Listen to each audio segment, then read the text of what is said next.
Fox Sports. We are Fox. We are Minnesota. For 25 years, your home for Minnesota Twins baseball.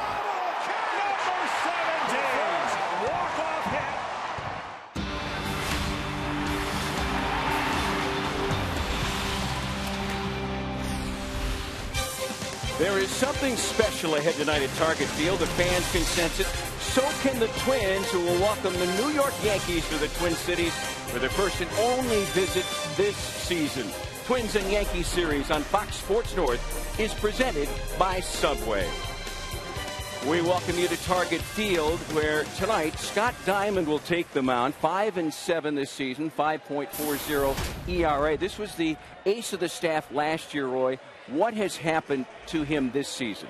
I think basically Scott Diamond is just not controlling the perimeters of the strike zone nearly as well this year as he did last year. Last year we saw a lot of this. Catcher calling for the ball down on the outside corner. He just misses in a great spot to get the strikeout. Catcher calling for the ball down and away on the opposite corner. Really good curveball. Drops it right on the spot, right at the target for a strikeout of Prince Fielder. This year, it's been a little bit different. Again, down and away on the corners where trying to throw it. Look at how far he missed the spot. Up in the zone, and this ball gets hammered by Canó for a home run. When you miss that far from your spot and throw it in the zone, something like this is going to happen. Down and away slider, throw it down there. Nope, up in the middle of the zone. A slider right into the big end of the bat, a big and done. When you see Scott Diamond miss by that much, you know that he's just not sharp. And last year, Tom, we saw more often than not when he needed to make a pitch on the perimeter, he could do it. This year, not quite as often. Scott Diamond will try to turn things around tonight. Still ahead, Dick and Bert turn their attention to Justin Morneau. Now one of the top 5 home run hitters in Twins history. Twins and Yankees next on Fox Sports North.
North is presented by Northland Ford. Visit NorthlandFord.com and your local Northland Ford dealer today. By Menards. Save big money on all your home improvement needs at Menards. By Anheuser-Busch, a reminder from Budweiser. Great times are waiting. Designate a driver. And by South Dakota Tourism. South Dakota, your American journey begins here. When the other team starts a left-hander, Trevor Plouffe can't wait to get to the ballpark. The Yankees are starting one today. Trevor Plouffe hoping to extend his hitting streak to 13 games. Dick and Bert with you from Target Field. Beautiful night for baseball. And the opening game of a 4-game series with the New York Yankees. One of the things that's made Justin Morneau a great player, former league MVP, is he's one of the hardest workers in the game. And that hard work starting now to pay off, it looks like. Well, you can go back to early May when Justin, everybody's talking about he's not hitting the home runs, not hitting the home runs. But overall in the season, he's driven in 48 runs. But since the 1st of May, 51 ball games, hitting over 300, driving in the runs, and doing it with runners in scoring position. So he, even though the power isn't there as far as home runs, also got 22 doubles. There was some power in the game yesterday. He hit a home run against a left-hander, Tim Collins. That was encouraging because the Twins are facing their old nemesis tonight, Andy Pettitte. Well, they have not defeated this guy, Andy Pettitte, since 2001. 9 starts since then. He is 7-0, and Andy Pettitte, a lot of great numbers. 250 wins, the 47th Major League pitcher to ever win 250 ball games. Let's see if the Twins can finally put an L on him here tonight. Kind of an odd homestand, a pair of 4-game series. The Twins got a split in the 4 games with Kansas City, and they'd love to win this series against the Yankee team. Scott Diamond hoping to get back on track against the Bronx Bombers.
Nemesis.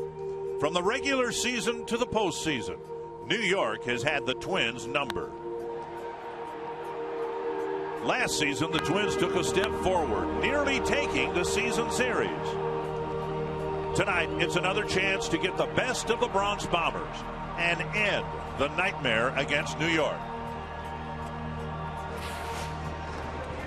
To be fair, this is not the Yankee lineup that's been the nemesis that the Twins have had to face through the regular seasons and the playoff rounds. Scott Diamond taking on a Yankee lineup that is a far cry from the Bronx Bombers. Joe Girardi coming into the Twin series here with his Yankee team having lost 5 games in a row. And you see Canó and Sabathia and Rivera, their leaders. But the rest of the roster's filled in with some guys not normally associated with the New York Yankees. Yeah, a lot of guys. You know, I mean, I started announcing in 1995, and Derek Jeter was in the lineup then, and no Derek Jeter. Menard batting order for the Yankees in the first of a 4-game series.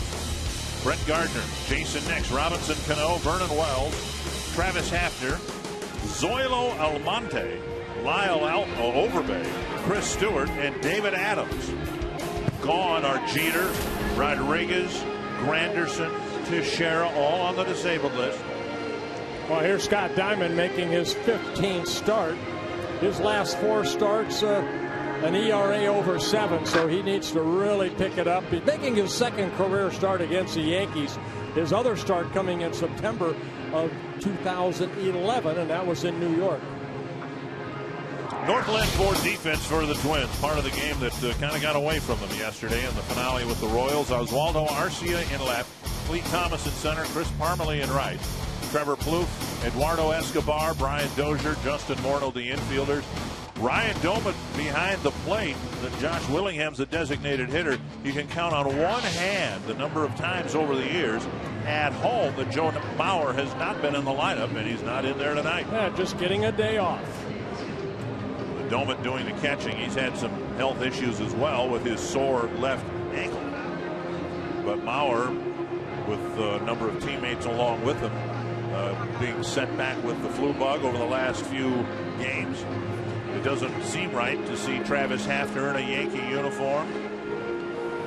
Vernon Wells, of course, we saw him most recently with the Angels, before that with the Blue Jays.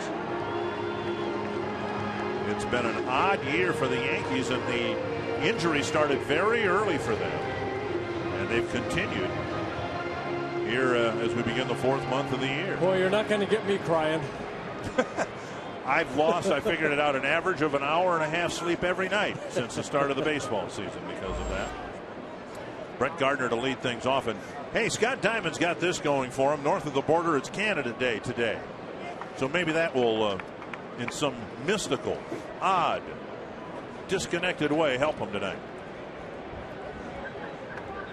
Justin Morneau hoping to contribute to a Twins win here tonight. Gardner in the leadoff spot, takes up and in as he looked like he wanted to drop down a bunt. Gardner's been swinging the bat well for the Yankees. Average up to 286. Yeah, Gardner, one of those guys you want to keep off the bases pretty quick. Likes to run. And Diamond hits the corner. You know, we had Tom Hallion behind the plate last night or yesterday, and now you got Jim Joyce, someone else that likes to yell out that strike. There's Jim Joyce, a crew chief. Just off the plate again. Gardner showing bunt. 2-1. Gardner's been one of the healthiest Yankees this year. Missed so much time last year. He injured his elbow playing against the Twins. Made a diving catch in left field. Yeah, he and Canó are the only 2 Yankees that have played in every ball game. And Gardner getting a chance to play in center because Curtis Granderson just came back from one injury and he went out on the disabled list with another one. Yeah, Granderson in his 6th season with the Yankees. Career .266 hitter coming into this year. Over 150 stolen bases. 2-2. And Gardner swings and misses. The ball rolls away from Doumit and he flips to first to complete the strikeout. A diamond strikeout of Gardner to start the ball game. Yeah, Gardner kind of hesitated right there. He takes off right away, but you watch this swing and miss, and then he kind of looks down. Should have known that ball got away from Doumit. Instead, he's the out at first base. Derek Jeter has not played a game for the Yankees yet. The ankle issues continue to set his season back, so Jason Nix gets a chance to play some at short.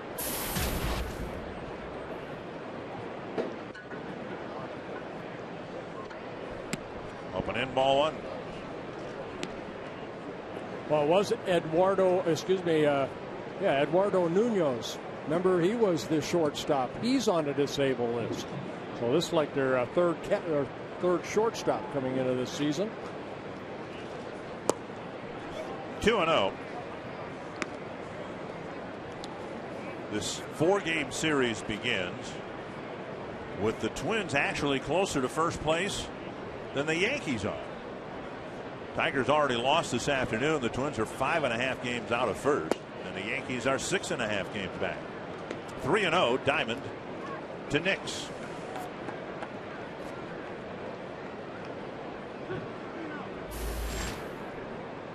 Canó on deck.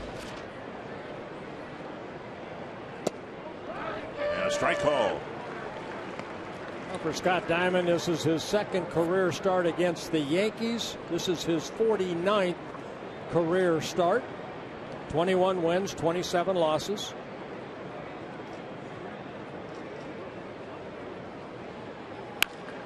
Cracked to the corner, but foul.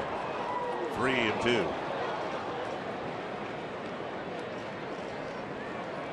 You probably know the script that Diamond has been following so far this year. Very sharp early in games. Scoreless innings in the first 3, maybe 4 innings, and then all sorts of trouble in the middle innings.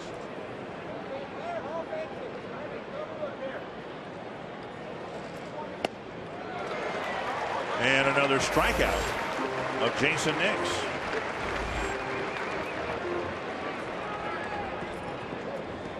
Canó coming to the plate with 2 gone, and some all-star players and some other players also on the disabled list. That's our Sanford Health injury report. A lot of all-stars, a lot of good players on that list, and they are missed.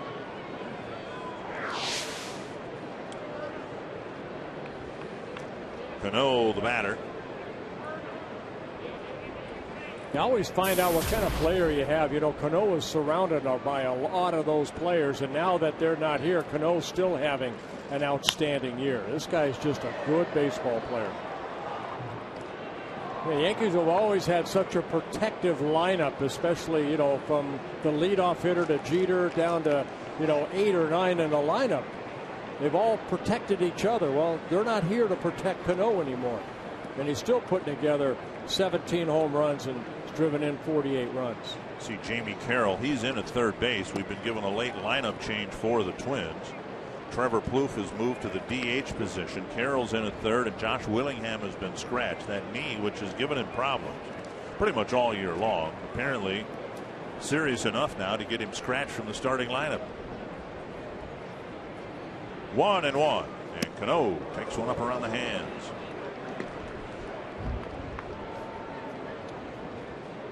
Look in the first 4 innings and everything is just fine, but roughly about the 3rd time through the batting order, the numbers aren't good for Scott Diamond. No, you see the opponents hitting over 400 after the 4th inning. 2-1 to Canó. Today's a new day. That's the way you have to look at it. And it's Canada Day. That's right. Another 3-ball count.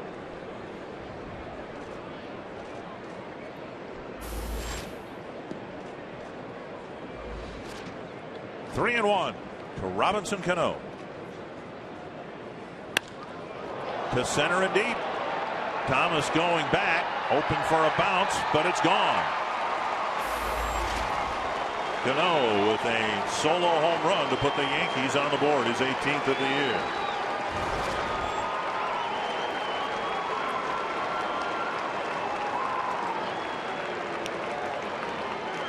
Well, I thought Roy Smalley did a good explanation of what Scott Diamond's problem has been. You see that fastball right there down the heart of the plate. Domit's sitting away, and you miss that catcher's glove and you leave it out over the plate. That's happened to Scott Diamond. His 11th home run allowed on the year. Vernon Wells with a grounder to left. A pair of 2-out hits for the Yankees.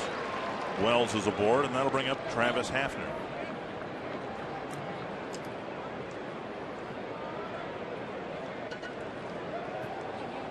I've been at this a long time. I've never said this, never thought I would say this. The biggest problem the Yankees have is run scoring.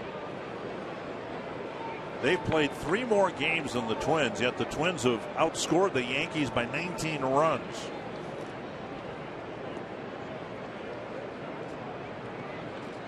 Canó has given them an early run.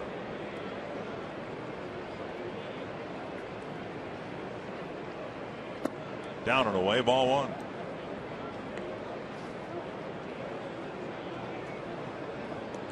Well, since May 1st, you see the Yankees are the fewest in runs scored in the American League.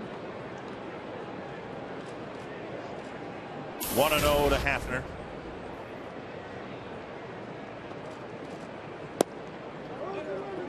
Two 2-0. Diamond with 19 pitches, only 9 strikes. He fell behind Gardner and Nix, came back to strike them out. Fell behind Canó, paid the price with a home run. And now it's 2-0 to Hafner.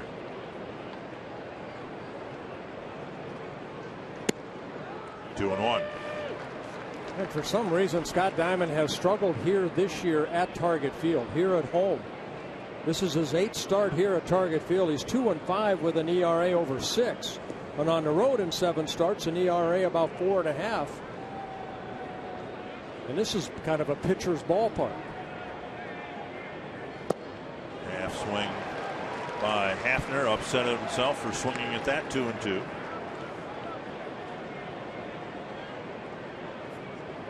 Well, for 10 seasons, he wore a Cleveland Indians uniform. Travis Hafner signed as a free agent over the winter by the Yankees.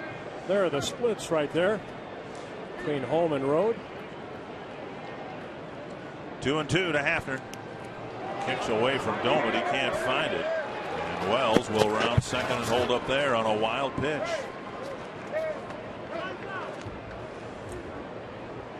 Diamond, who lives with his control, has shown a lack of it here in the first inning. Yeah, wild pitch charged to Diamond, his 3rd wild pitch of the year. That ball landed in front of home plate.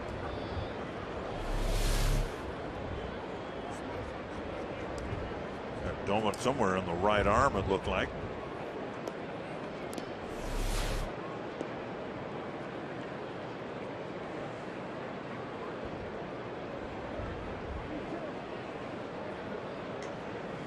Full count to Hafner.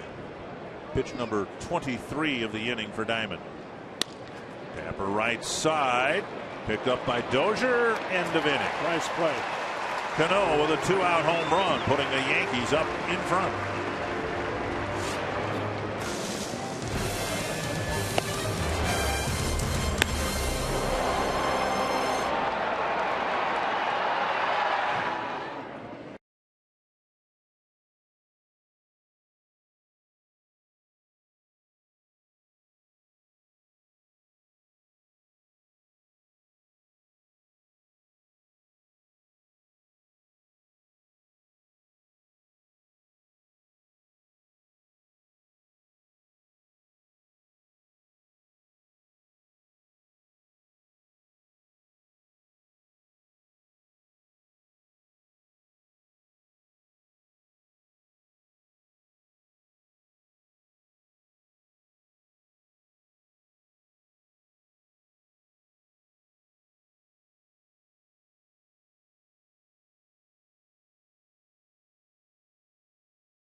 Gardenhire hoping the Twins can come back and win this game, win the series, head off on a very tough road trip on a high note. The Menards batting order: Clete Thomas, followed by Brian Dozier, Ryan Domich, Justin Morneau, Trevor Plouffe, with Josh Willingham being scratched.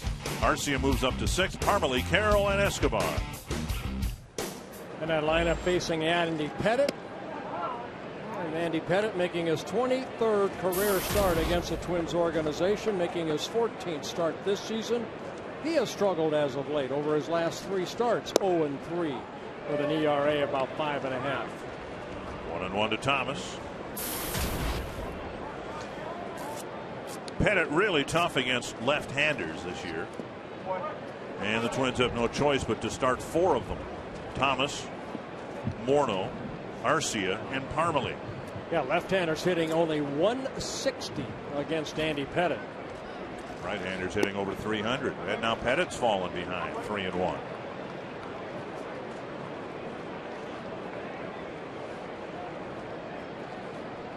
Pettitte, if anything, working quicker than he did in his prime. Inside, and Thomas walks on 5 pitches.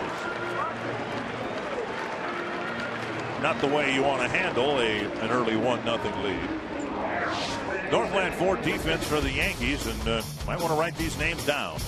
Zoilo Almonte in left, Brent Gardner in center, Vernon Wells in right, David Adams at third, Jason Nix at short, Robinson Canó at second, veteran Lyle Overbay at first, and Chris Stewart behind the plate. Brian Dozier the batter. Thomas aboard after the leadoff walk. Up high a ball. Oh, one thing Pettitte's always been able to do is that's control the opposition's running game. Outstanding pickoff move to first base. So he's a guy who want to do more of a hit and run than, of course, Thomas 0 for 3 in stolen base attempts. And Stewart will go to the mound. Dozier's done very well against left-handed pitching this year, hitting .289 with 3 home runs.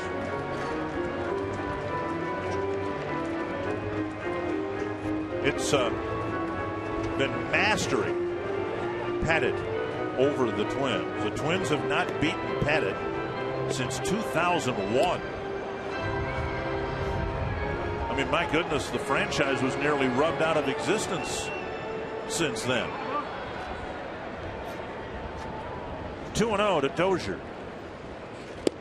There's a strike at the knees. I'm counting just the regular season starts, but since 2001, he's made 9 more starts against the Twins. 7-0 with a 2.79 ERA in those 9 starts.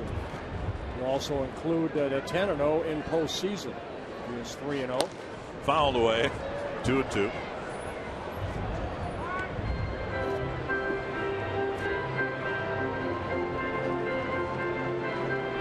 Pettitte missed about 3 months with a broken leg. He's had some back trouble. The back trouble you'd expect. The man's 41 years old. Retired, came out of retirement. 2-2 to Dozier. And Thomas, knowing it was coming, still almost got hypnotized by that throw to first. He has picked off 102 base runners since he first came up with the Yankees back in 1995.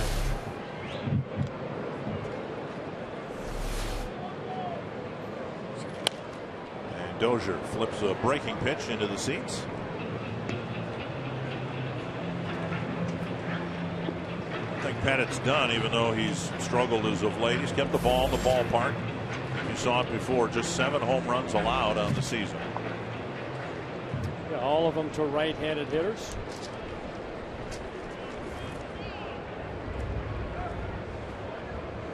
Another 2-2.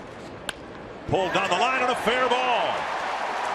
Thomas round second. He'll go to third. Dozier to second. And a quick start for the Twins against Andy Pettitte.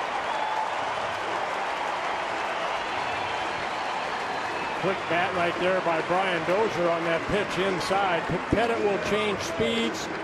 He will work both sides of the plate. He was not afraid to pitch inside. He goes middle in here. With a breaking ball, looked like it stayed up, and Dozier swing quickly right down that third baseline, right over the bag. Solid swing by Dozier. 8th double of the year. Infield back for the Yankees. Doman at the plate. Doman hitting .280 as a right-handed batter, and he takes outside ball 1.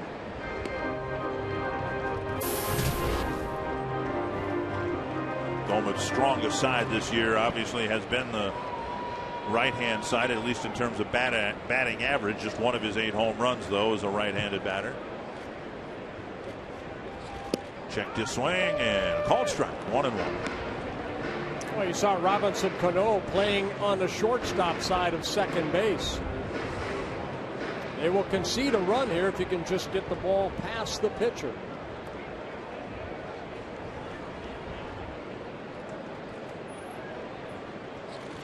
Swing and a miss. 1-2.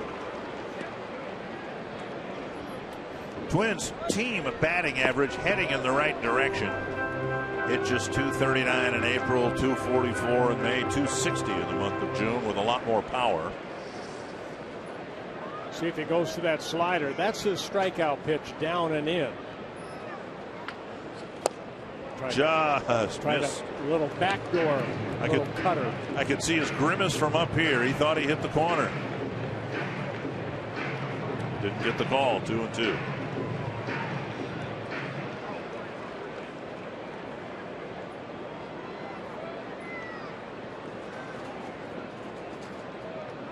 Domit got tired of waiting.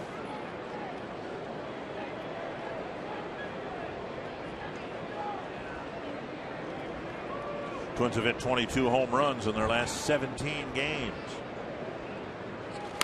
That's bounced behind Joe Favre. Another off-speed pitch.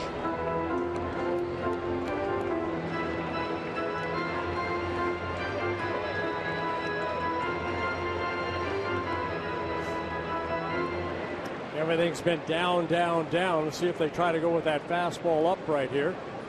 Middle end.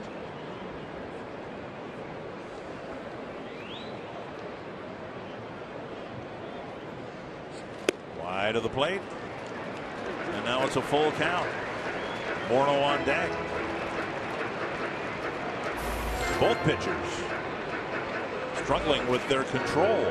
Pettit with 16 pitches, 17 pitches. And just 7 strikes.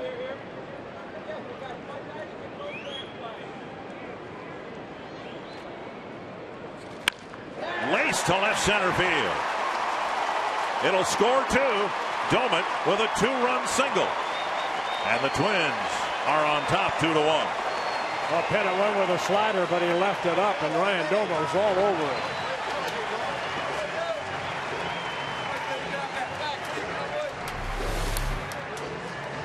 Take a look at the location, up, and Domit just getting the bat out quickly and hits it sharply in the left center. Good job by Gardner getting that ball in, but Thomas scores, who led the inning off with a walk, and Dozier with his double. And now Morneau with Domit at first. Strike call. Morneau against Tim Collins yesterday hit his first home run against a left-handed pitcher. And Justin's batting average fine against lefties, .267. Dozen RBIs and 86 at bats. Nearly hit him.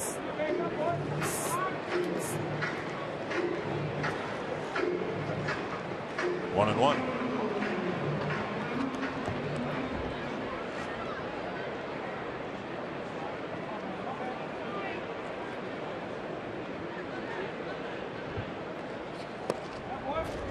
Two and one.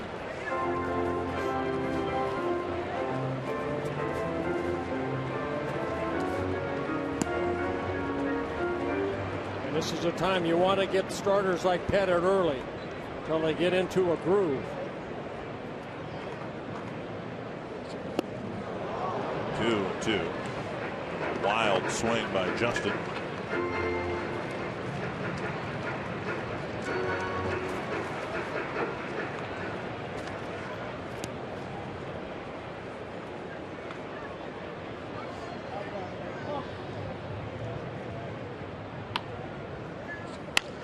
Deep to the left field corner, but twisting foul.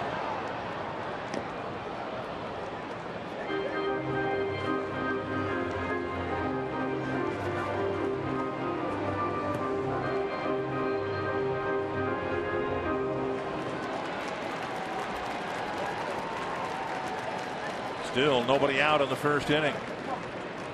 Pettit's 24th pitch. That foul.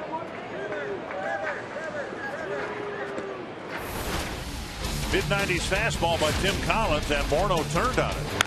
Yeah, this coming in the 7th inning. That was a 2-run home run by Justin.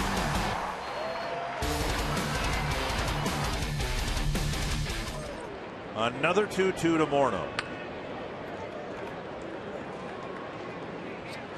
Pulled foul.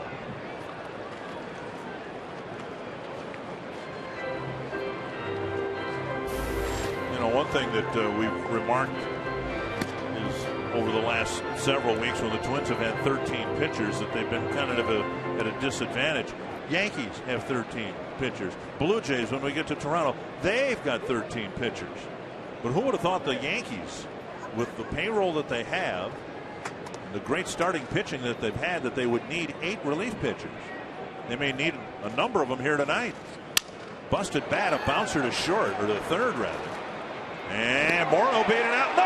Oh, my goodness. Oh, that was a terrible call. Morneau beat it out. And it's, I think on replay, not even going to be close. Domit goes to second.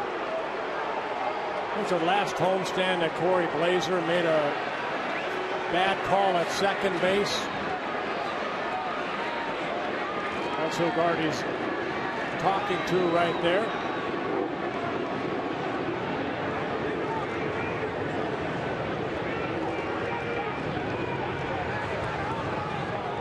We get the advantage of watching it again, and Justin, look at this. Sure, not even close. The ball was 5 feet from the man's glove.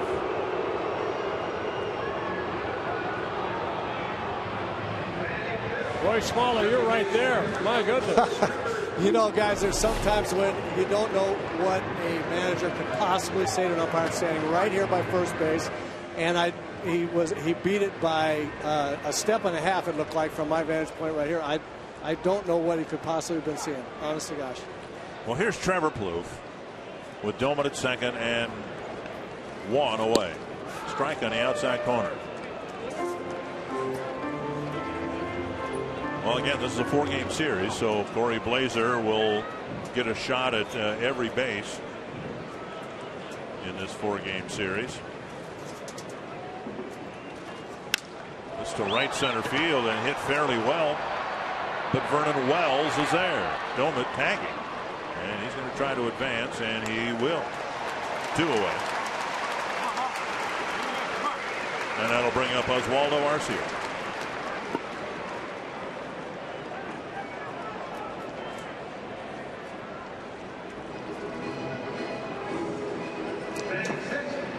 Still disbelief in the Twins dugout. Twins have the lead. It's 2-1. Domit now at third base with 2 outs, and Arcia comes to the plate, coming off a great month of June. You just want the call to be made right. I know umpires are going to make mistakes, but my goodness.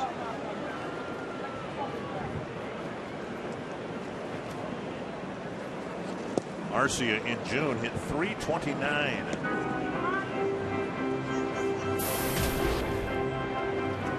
And another month like that in July will get his season average over 300.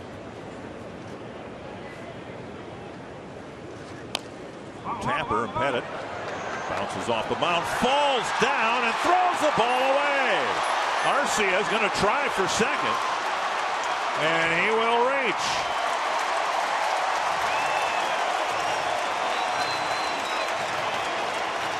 The Twins get the third run. Arcia should get credit, I would think, for a base hit. Then there will be an error charge to Pettit. I'll go back to Domit tagging up on that deep fly ball. You know, rather than going halfway, he got to third base. He would not have scored if he didn't tag up. And Pettit slipping right there and then overshooting the first baseman. Arcia will get an infield hit and an RBI, and then the error by Pettit going it over base head.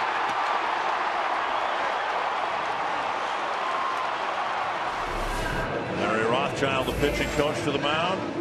Quick trip to the mound here in the first inning with Pettit having already thrown 30 pitches. There are 2 outs on the scoreboard, but in reality, he's retired 1 batter. Chris Parmelee will hit next with another runner at scoring position.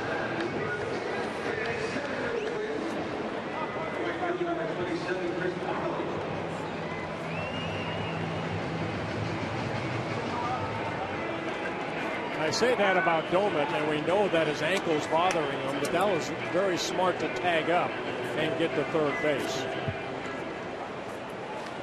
Sometimes those little things get overlooked. That scores another run for the Twins. Pitches up high to Parmelee. Parmelee front and center after the game yesterday, taking the blame, being accountable for some misplays in right field.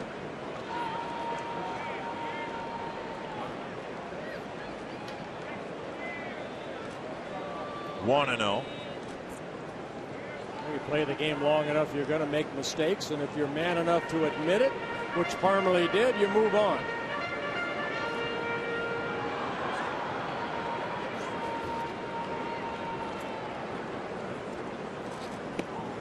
Over the inside corner, 1-1.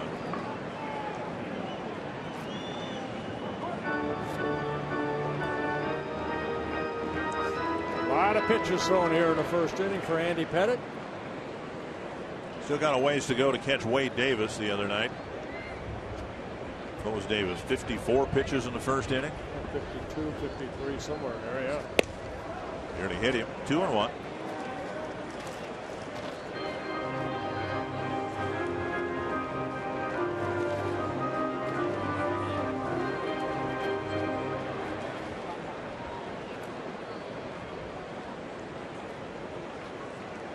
Two and 1 to Chris Parmelee. Close pitch taken low, 3-1. Carroll on deck. Pettitte's struggles here in this first inning began with a leadoff walk to Cleve Thomas. Thomas not the easiest guy in the world to walk. His 9th walk of the year.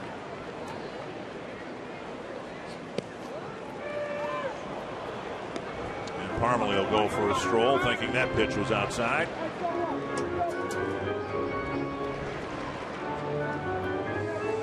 There, 1 left-hander, 6 right-handed relievers. Actually, I've got 7 with Ivan Nova on my list as well.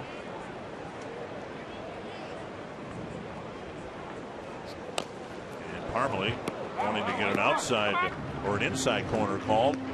Swung at a pitch and tapped it foul.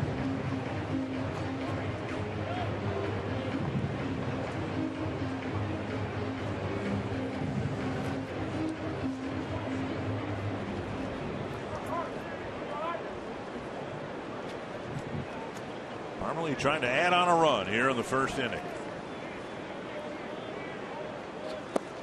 And he finally gets the walk he thought he had 2 pitches ago.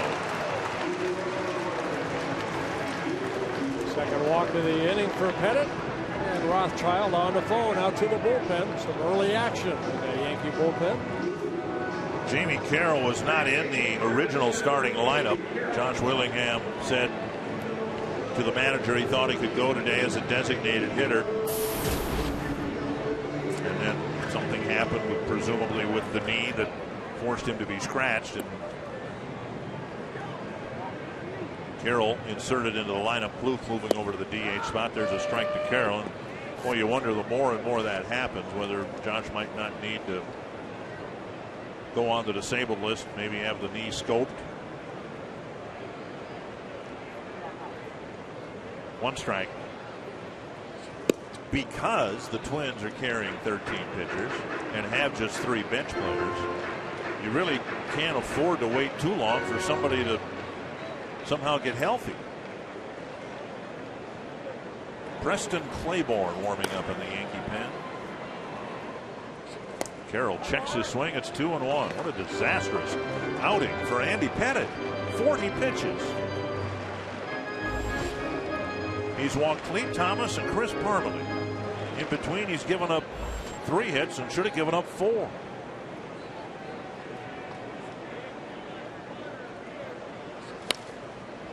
Two and 2.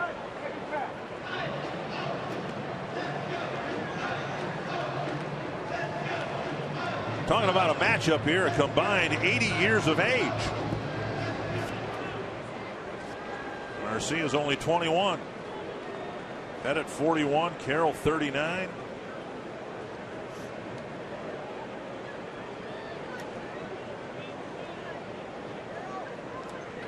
Two and two to the Twins' third baseman. Chopper to third. And the long first inning comes to a close. The Twins with 3 hits and 3 runs and a 2-run lead after 1.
Three to one. Justin Morneau was called out on a questionable call at third base, but yesterday he did hit a home run, which was number 208 of his career, and it comes almost exactly 10 years after his first big league home run. That was June 2003 in Kansas City. I asked Morneau about what has changed in those 10 years. He said his stance was a lot more upright. He was a lot taller at the plate, and he was swinging at anything that looked hittable. He said, I didn't understand situations or scenarios like I do now.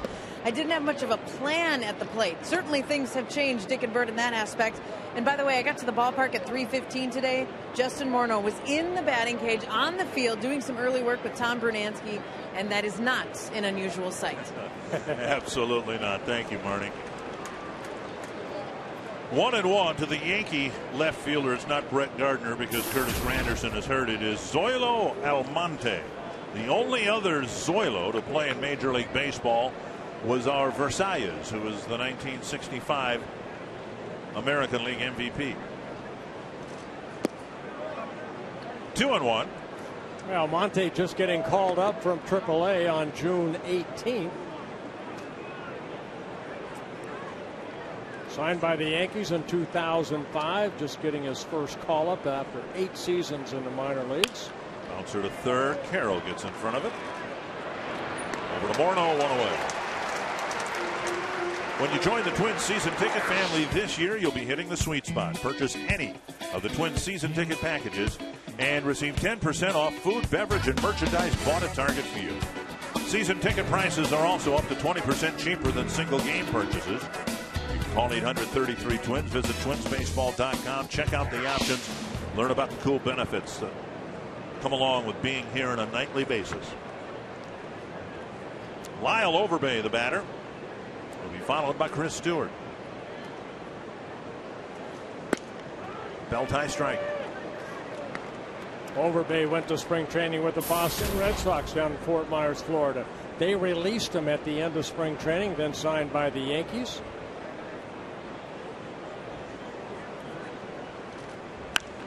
Now, Overbay's had a great career, and he's put together some decent numbers. He's done fine for the Yankees, but that's where the Yankees are right now. Just to put their lineup together, they're taking cast-offs from other organizations, including the Red Sox, the Indians. Hafner's in the middle of this Yankee lineup.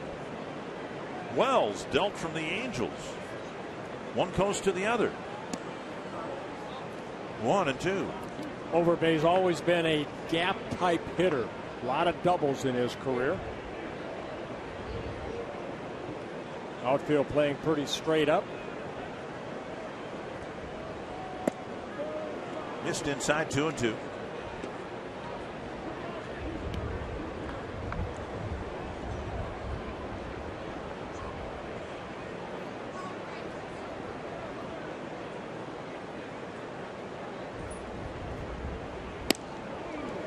Off the outside corner, full count. Overbay did well, then the Yankees got Mark Teixeira back, and then he had more wrist problems. Done for the year. And he cracks one to right, a base hit in front of Parma. Third Yankee hit. This comes with one out in the second inning.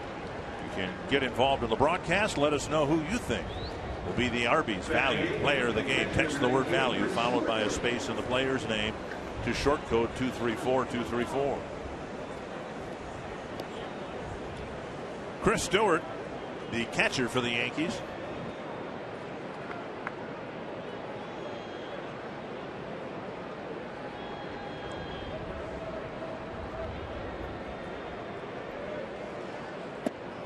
Strike over the inside corner.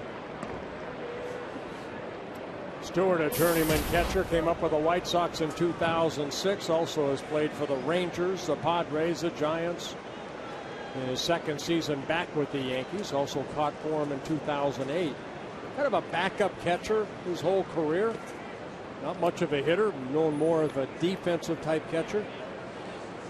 Austin Romine sharing the catching duties with Stewart. We saw on the injury list Francisco Cervelli, but Cervelli in reality just a backup type of a catcher too. Tapped foul. Well, they had Jorge Posada for so many years. You know, Cervelli pretty much was his backup, and he was hoping, you know, that this would be the year that he could step up. But injuries have shortened his season. Meanwhile, Russell Martin is catching for the first place Pittsburgh Pirates. Former catcher there, Joe Girardi.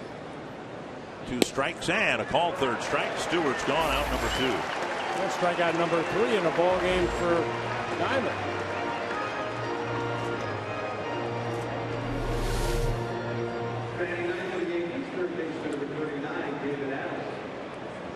Over his left shoulder, some words for Jim Joyce. David Adams is the third baseman tonight for the Yankees. Well, Adams new, a rookie this year for the Yankees. Strike on the outside corner.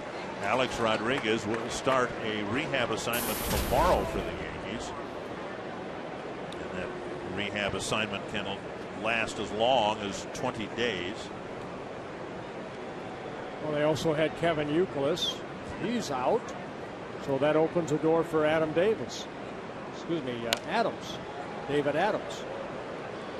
Well, guys, you know, if you take the guys out of lineup that the Yankees have lost this year, first of all, you can't play without a shortstop of Derek Jeter's stature. But you take out Granderson and Teixeira and Youkilis, and I mean, you rip the guts right out of a lineup. And no disrespect to the guys that they've attempted to replace them with, but you can't do that to any club and have them think about being as successful as they thought they would.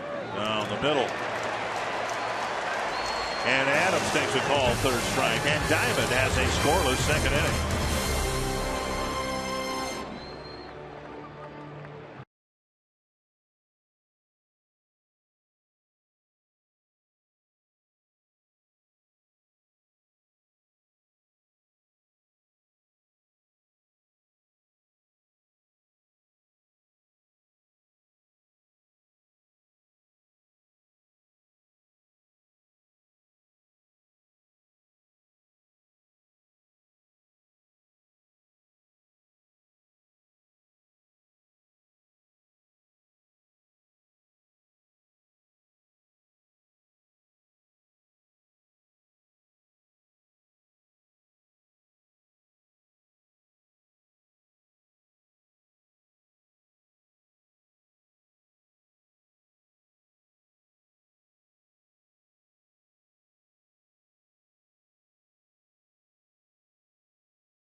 Presented by Subway.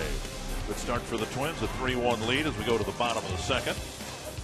Eduardo Escobar, the shortstop for the Twins, will lead things off against Andy Pettit. And the first pitch misses, ball one. Pettit with 42 pitches in the first inning.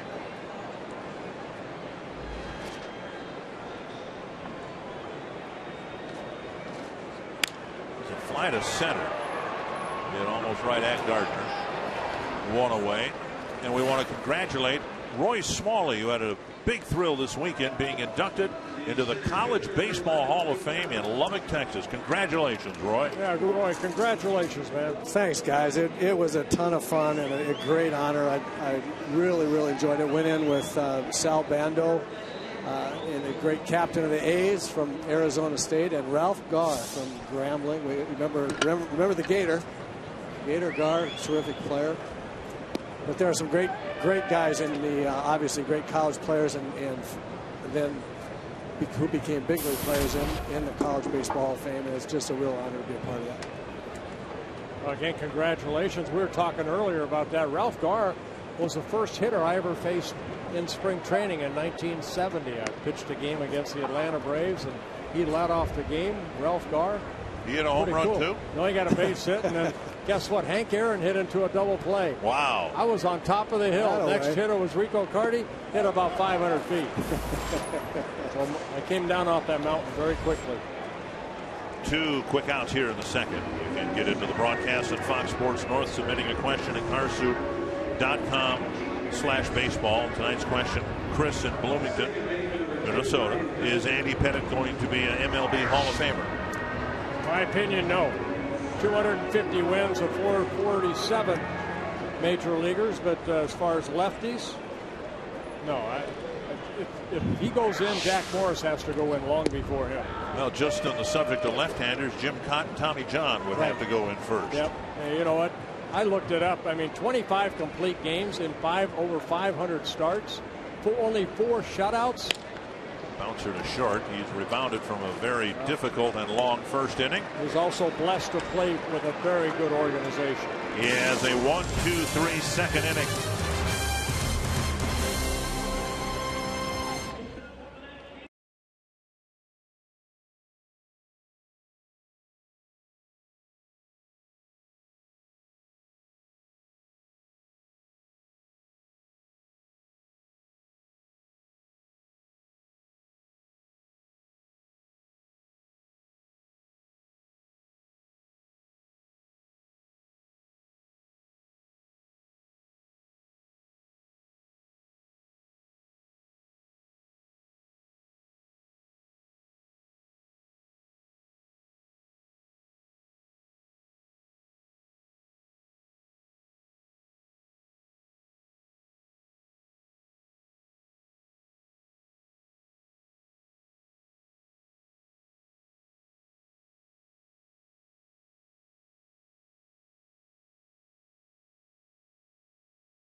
By CenturyLink, your link to what's next. By Grand Casino, the best stories start here.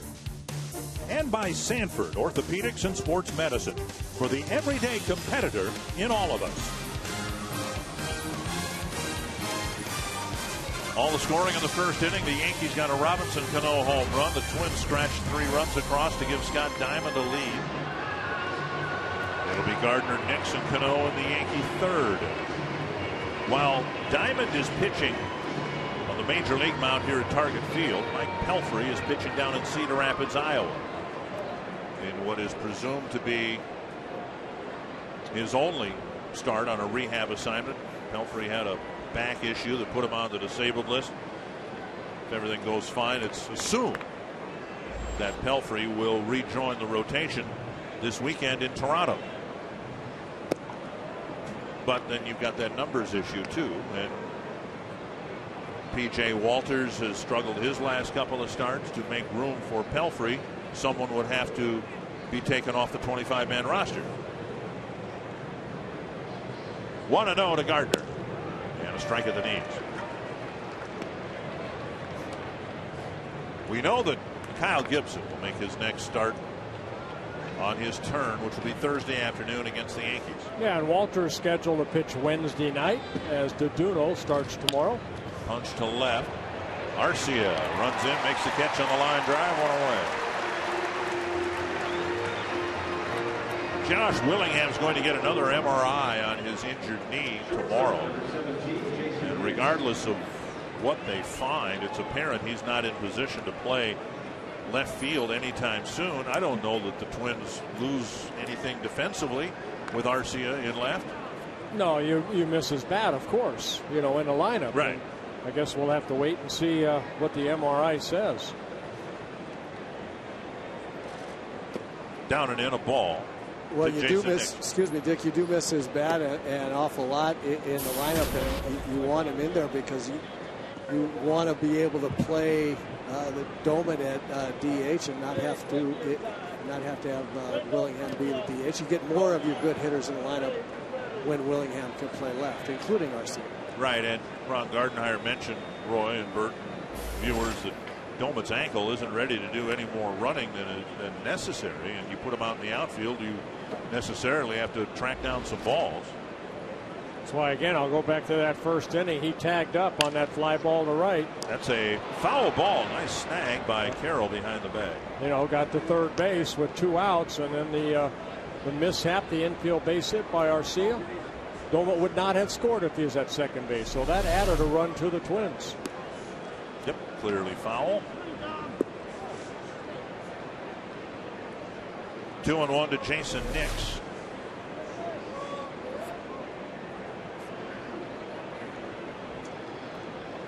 Nick's a guy that's never really hit well at the major league level. Came into this year a .214 career hitter.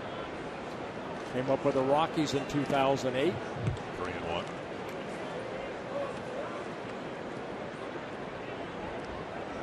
More of a utility type player, now getting an opportunity to play short for the Yankees. Canó on deck. He's already homered in this game. There is looks like a swallow, a bird of some sort that's flying, circling around home plate.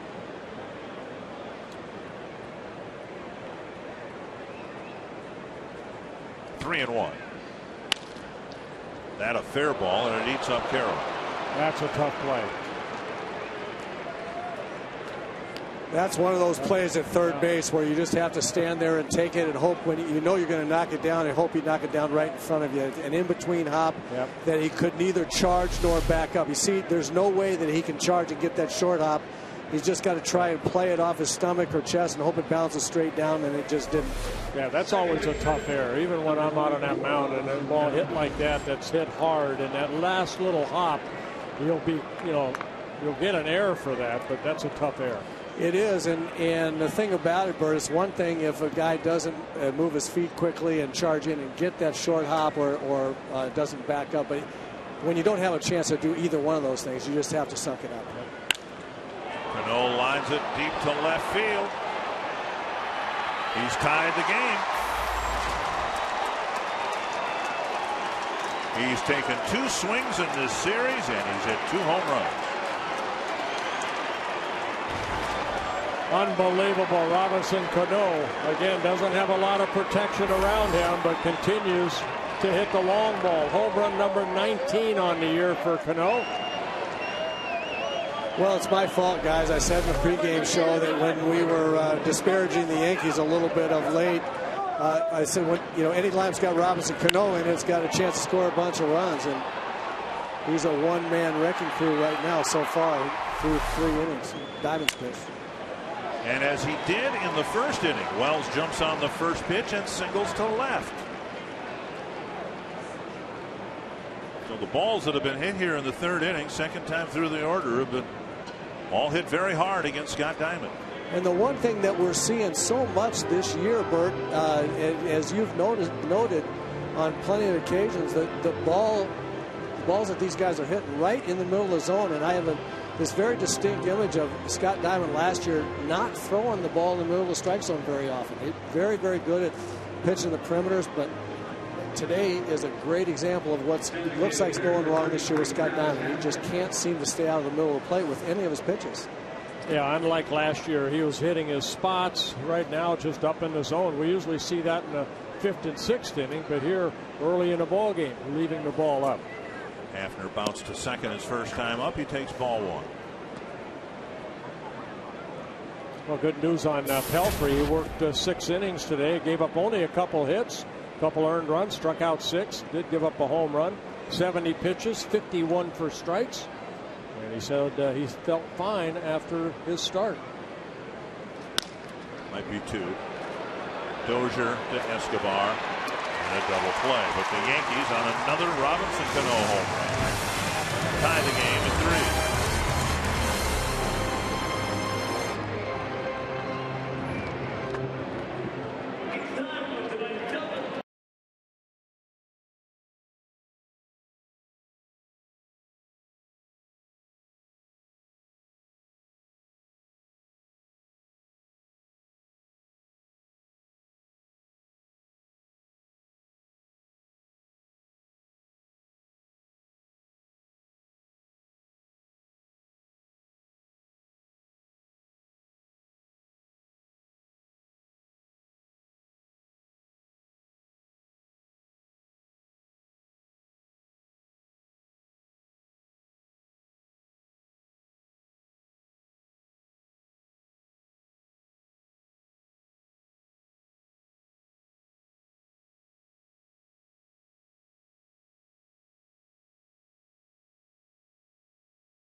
Moment of silence for the 19 firefighters who perished fighting the wildfires in Arizona.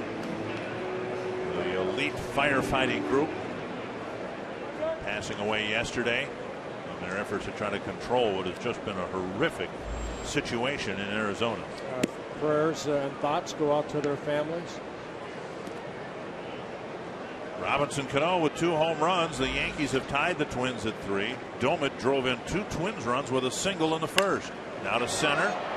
Gardner going back, and he leaps and makes the catch. That ball had some steam behind it. Domit stung it, and Gardner was able to track it down 1 away. Yeah, that might have fooled Gardner right off the get-go. He's outstanding as far as speed and coverage, but he had to go a little extra at the end.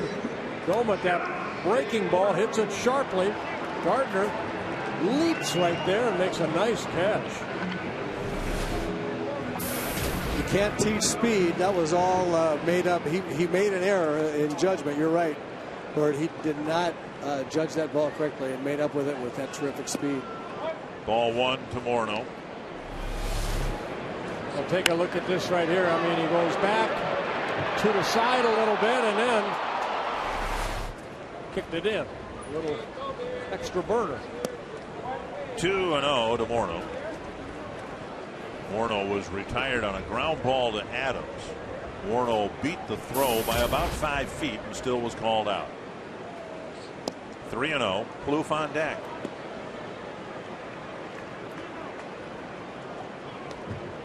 Pettit working quickly, and he's picked up 5 quick outs here after a rough start.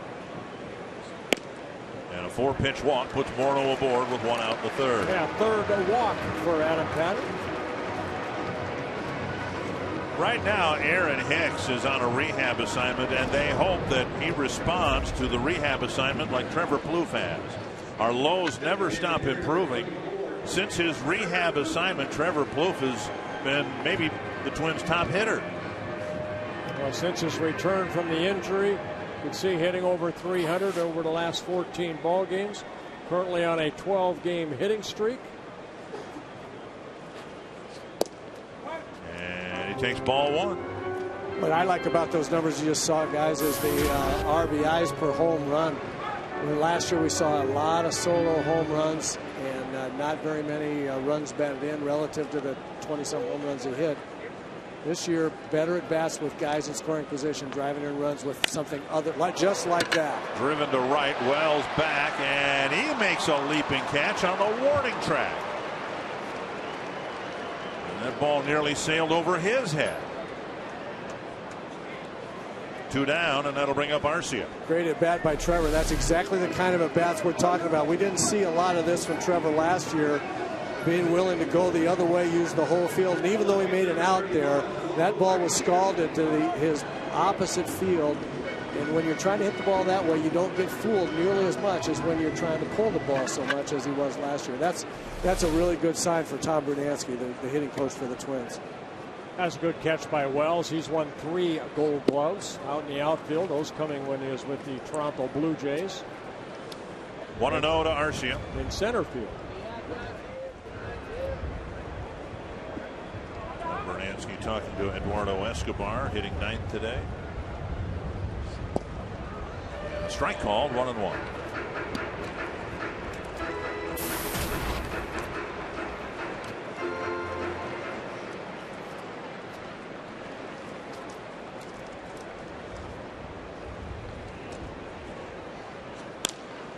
And a liner to Canó. The veteran Andy Pettit living right, particularly in the 3rd inning. Everything that was hit hard for an out.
Twitter poll, and tonight we're asking you, which team do you enjoy the Twins beating the most? Not which team have you seen the Twins beat the most, but which one do you enjoy the Twins beating the most? You can vote via Twitter using the following hashtags: beat Yankees, beat White Sox, beat Tigers.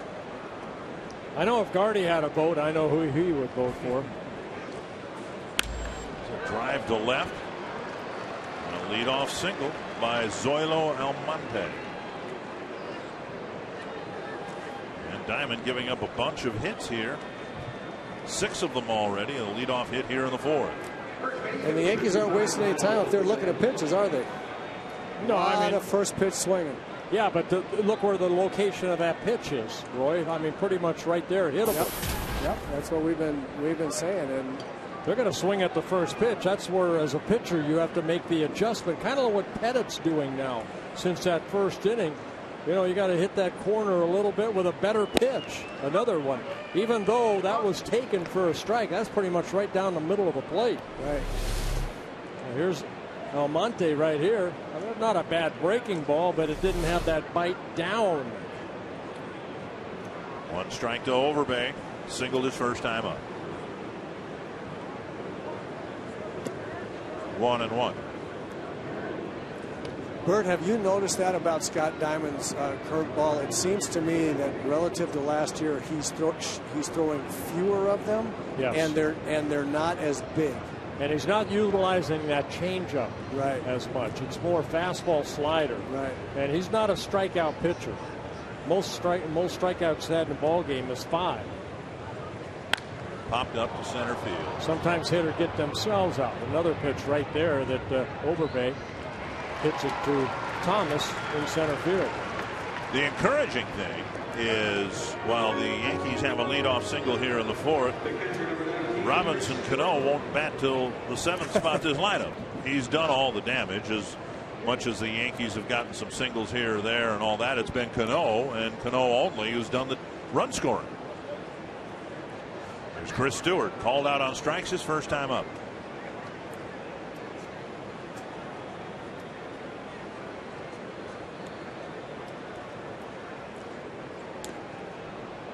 Back to Diamond just quickly. We've talked a lot about hitting his spots, Dick and Bert, and that usually refers to inside corner, outside corner. But I think back and forth is important for Diamond as well. The change of speeds, and we haven't seen that as much this year, in my opinion, as we did last year, where the curveball was slower and bigger, and to your point, Bert, he was throwing more changeups off the fastball. We really haven't seen that back and forth of speed that we saw last year, I think. I agree with you, Roy. You know, he had the bone chips removed in December. He was, it took him a while to get going, but as far as arm-wise, talking to him, he's fine. The arm feels good. Now it's a matter of just getting back to the control he had last year. Just too many pitches left out over the plate.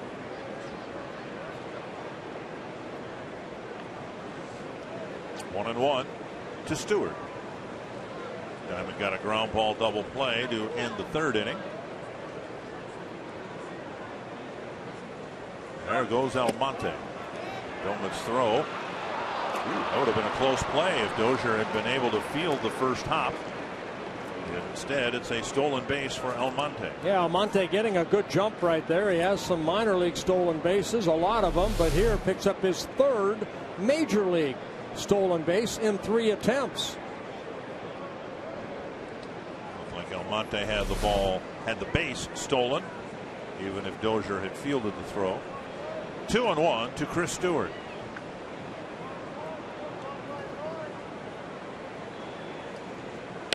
Squibbed, and Diamond will have a play at first base. 2 away. On the play, Almonte goes to 3rd. Number 9 hitter David Adams will hit. Twins tickets remain available and affordable. A summer's worth of good times at Target Field. You can check out the Steal of the Week, demand-based pricing for great deals on single-game purchases all season long. These and other special deals available every day of the week at twinsbaseball.com/tickets or by calling 800-33-TWINS. Well, Diamond now will try to bear down, get the number 9 batter. He struck him out the first time he faced David Adams. Down low, ball 1.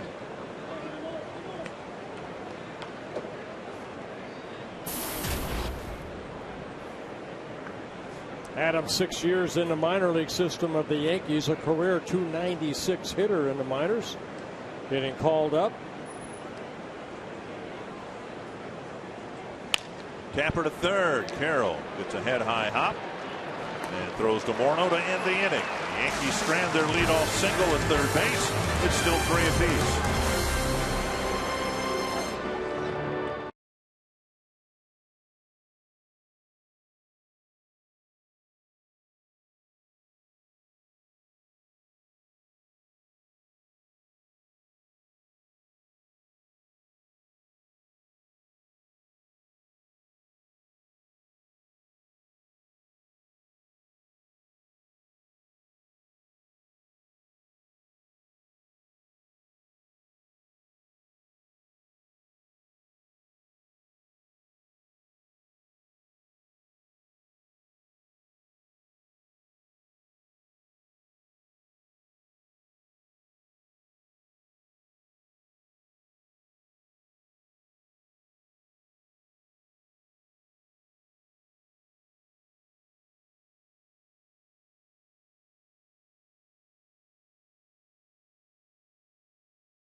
by McDonald's. Try the new Premium McWrap at McDonald's today. I'm loving it. And by Toyota. Let's go places. To find your nearest Toyota dealer and check out our current offers, visit buyatoyota.com. Beautiful summer night at Target Field, and there is tonight's Pepsi fan of the game. So he's ready to grab a bat and go in and play. Parmalee with a swing and a miss, one strike. Hey, I'd like to say happy 60th wedding anniversary to Joe and Arlene Perry from Minot, North Dakota. He fouls it back, 2 strikes.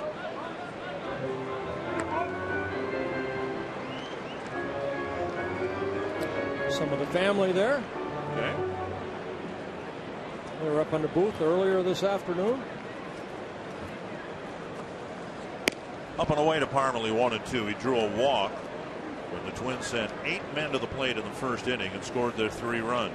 Run scoring on a 2-run single by Domet and an RBI single by Arcia.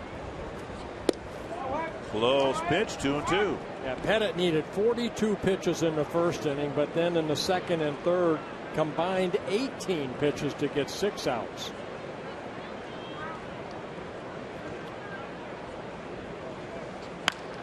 Lifted to left, playable for Almonte. 1 down. Well, in the third inning, Roy Smalley go up there at the plate and say, hey, look, if I get a good pitch to hit, I want to hit it hard someplace. That's kind of what the Twins did in the third inning. They just didn't have much to show for it. They hit 3 bullets in the third inning and had absolutely nothing to show for it. You're right, Dag. That's all you can do. I think that's a real positive mental outlook for the Twins.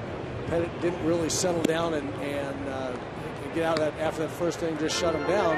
The ball just didn't find holes in the third. So Twins hitters know that they're swinging the bats well against them. They've got a pretty good plan. Just keep it going. They'll fall. Headed up the middle and under the glove of Nix. Carroll has a 1-out single here in the fourth. My favorite thing about that, guys, that inning of hard hit balls, 2 of them were drilled to center field and right field by right-hand hitters. And I think that shows a good idea, good plan at the plate. And a good, hard, strong base hit by Jamie Carroll. Nix just out of his reach. Twins get their 4th hit and the first since the first inning. All 4 hits from right-handed batters. Escobar, the switch hitter, stands in. Breaking ball clips the corner. This afternoon, R.A. Dickey got the Blue Jays back to the 500 mark, beating Detroit 8-3. Right now, the Minnesota Twins are chasing the first-place Cleveland Indians. Popped up short right field. Wells coming in. 2 away. Before Cleve Thomas is at bat, you can set your compass due north Thursday nights at Fox Sports North. Join hosts Bill Shirk and Laura Schara as they take a look at the stories and adventures of outdoor enthusiasts in the upper Midwest. Due North Outdoors, Thursdays at 6, only on Fox Sports North. This Thursday, of course, is the 4th of July. A few years ago, we were in New York for the 4th of July. Saw the great fireworks show through the smog and the fog in Manhattan. Today up in Canada, they're celebrating Canada Day, and we'll go there on America's birthday, Thursday, for our first look at John Gibbons and the Toronto Blue Jays this weekend. Thomas the batter, Carroll at first. Well, Thomas struck out against Pettit in his last at bat in the second inning, and for Andy Pettit, that was strikeout number 1,957. That tied him with Whitey Ford for the all-time strikeout leader as a New York Yankee. Thomas lifts it to center, harmlessly toward Gardner. And the Twins go down quickly again in the bottom of the 4th. We are still tied at 3.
Tickets courtesy of the Minnesota Lottery to Jen and Chris, who came from Colorado today to be circled by Bert and I would assume to enjoy a Twins game. How's the trip been so far? Awesome. Fantastic. You flew from Colorado because you, Chris, are a Minnesota native? Yeah, that's right. I'm from Worthington. And I want to say hi to all my family back home. I love you guys. This is the best trip so far. Well, how about if we make it better with a circle from Bert and $100 worth of lottery tickets? That would be awesome. Yes. Congratulations. Thank you very much. So much. Dick and Bert. All right. Thank you, Marty. Very nice. There you go, young lady. You are also here by circle. Happy birthday. Very nice. Brett Gardner will lead off the fifth against Scott Diamond. He's given up 3 runs, 2 earned runs.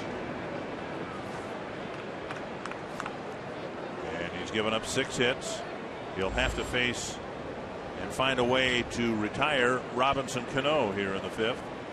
Gardner, Nix, and Canó lined up to face Diamond in the Yankee fifth. And we talked about on the top of the show, the 5th and 6th innings are the toughest innings for Diamond to get through. So here it is, 17 runs he's given up in the 5th inning, 12 in the 2nd or in the 6th. So big inning for Scott Diamond right here.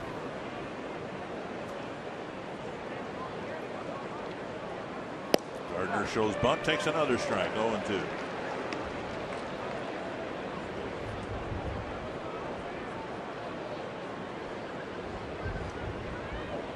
Twins won 3 of the 7 games last year. They'll play the Yankees 7 times before the All-Star break. In fact, the next 2 weeks critically important for the Twins. Gardner chops it foul. 4 games left in this homestand, all 4 against the Yankees. And then the Twins go against some really good teams in the East.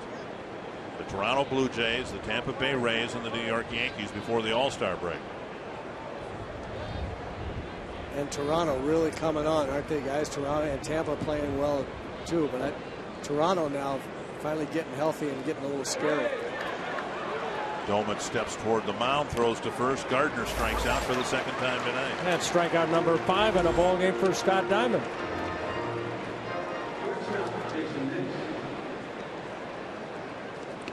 It is a tough row to hoe anytime the Twins have to play the Yankees 7 times, but this could very easily be a make or break 2-week stretch for the Twins in terms of what happens to them in the 1-loss column, what happens to them in the standings, and what their approach will be after the All-Star break. Yeah, all those games against, of course, the Yankees, the Blue Jays, Toronto, Tampa Bay, they're all in that East Division. Very tough. Pop straight up, coming back and out of play. If the Twins were to win here tonight, they would still be 5 games below 500, but only 5 games behind the Tigers and 6 games behind the Indians. Indians were idle, the Tigers lost. They'd be 5.5 behind Cleveland. And boy, you always like to win series. You like to have winning road trips. But if the Twins could simply, I think, during the next 2 weeks, tread water and get to the All-Star break, in terms of the standings where they are now, I think that would be a mission accomplished. Well, even General Manager Terry Ryan saying, you know what, the goal is to get to 500. Get back to 500. Now, 6 games, that means you got to play pretty good baseball to get back to 500.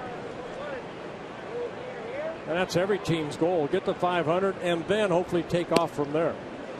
Schedule after the break a little less difficult with teams like the Indians, the Angels, the Mariners. But of course it's not just who you play but when you play them, and if the Angels get their act together and start playing better baseball, that won't be a fun 3-game series either. Tapper left side, Carroll cuts it off, and good news is Canó will come up with the bases empty. 2 swings tonight for Robinson Canó and 2 home runs. Yeah, with 2 outs in the first inning, Canó took it straight away center, his 18th home run. That gave the Yankees a 1-0 lead. And then with the Twins up 3-1, Canó in the 3rd inning, a 2-run home run. And Roy Smalley, if you like lineouts to the center field and to the opposite field, you must really respect what Canó has done here with a home run to center and a home run to the opposite field. Yeah, I like lineouts to the hitter's backdrop too. Those are pretty good line drives. Canó checks his swing. You know, this guy has so much power. It's such a beautiful, effortless approach, glide into the ball. He doesn't try to pull the ball a lot. He hits the ball in the center of the diamond, and he has the power to hit it out any place on the field. Escobar juggles it momentarily. Canó just kind of trots to first and barely makes it to the bag. Well, he's used to running around the bases slow.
Left-handers facing each other. Each has given up 3 early runs. Pettit facing the Twins now in the 5th. And Dozier takes a strike. It was Dozier's double in the first inning that really opened the door for the Twins and made for a very long first inning for Pettit. Short fly ball to right, and Wells comes in. And Pettit, after that first inning, has settled down nicely. And I think what you're seeing is a veteran, you know, over 500 major league starts, trying to see what's working and what's not working. Time's running out to vote for the 2013 All-Stars. You can help send Joe Mauer to the game by voting up to 35 times at twinsbaseball.com/vote Mauer. Vote exclusively on your home computer or mobile phone. The voting ends on the 4th of July at 11 o'clock Central Time.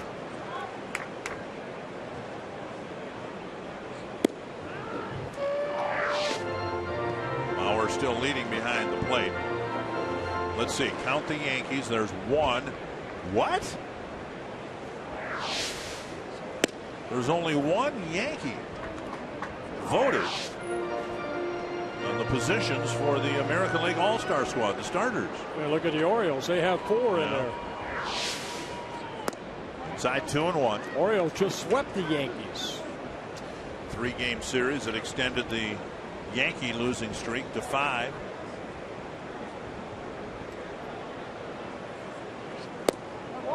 Let's not get ahead of ourselves here. This Yankee team is still going to be a factor in the race, but they will probably need some position players to come back and help them. 3-1. Domet with a bouncer headed up the middle and through.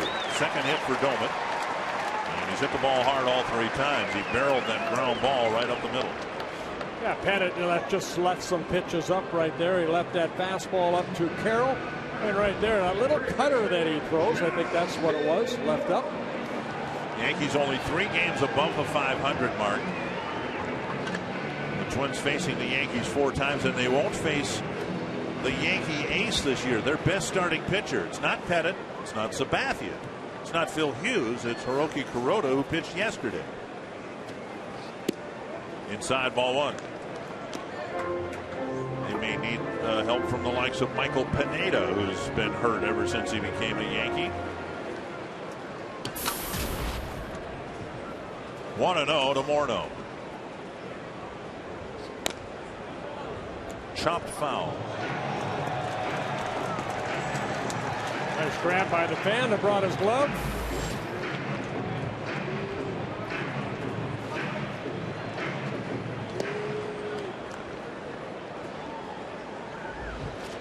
One to Morneau. That gets away just a little bit from Chris Stewart. Doman stays put at first.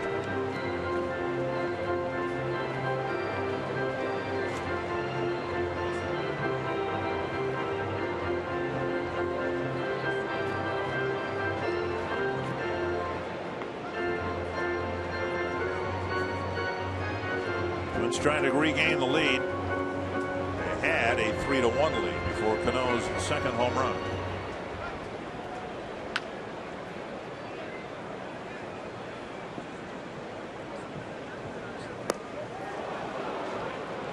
Two. That's a slower breaking ball right there by Pettit. Twins haven't defeated him in 12 starts going back to May of 2001.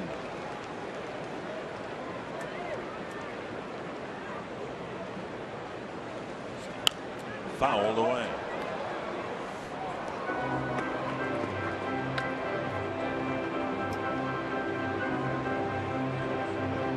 Canó with an unbelievable win-loss record. 250 major league wins, 148 losses.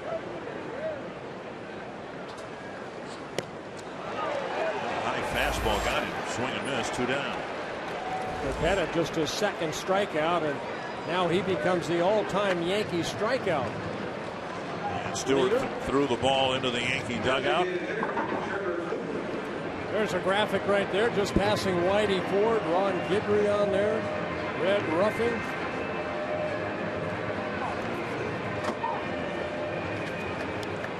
Pettit spent 3 seasons with the Houston Astros. Plouffe with a couple of fly balls to right, the second one to the warning track in right field. Dug out again by Stewart. He's done a nice job in this inning keeping Doman at first base.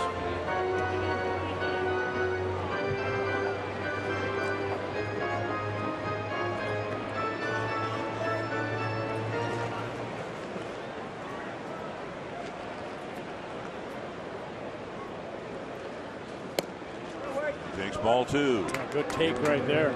Change up away.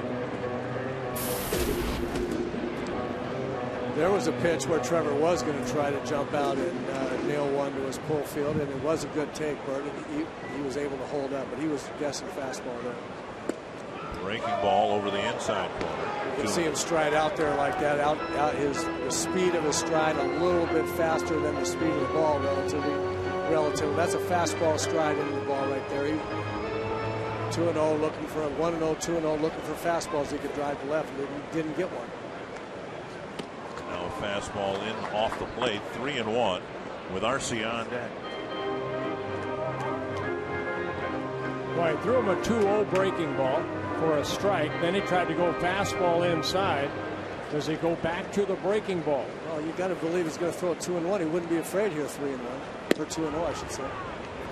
And just outside. Bennett thought he hit the corner. A 1-out single, now a 2-out walk, 2 men aboard for Arcia. Go behind the scenes for the 2013 Minnesota Vikings cheerleader calendar shoot. Get to know the 35 ladies making up this year's team, plus see the entire 2013 calendar. The making of the Vikings swimsuit calendar Friday at 9:30, only on Fox Sports North. Oswaldo Arcia with an RBI infield hit. He just hit a little number between the mound and first base, and he hit a line drive caught by Canó to end the 3rd inning.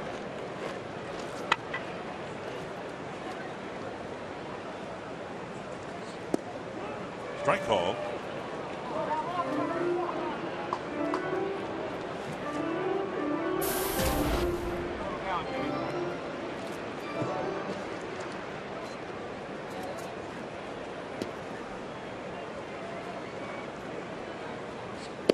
inside, 1-1.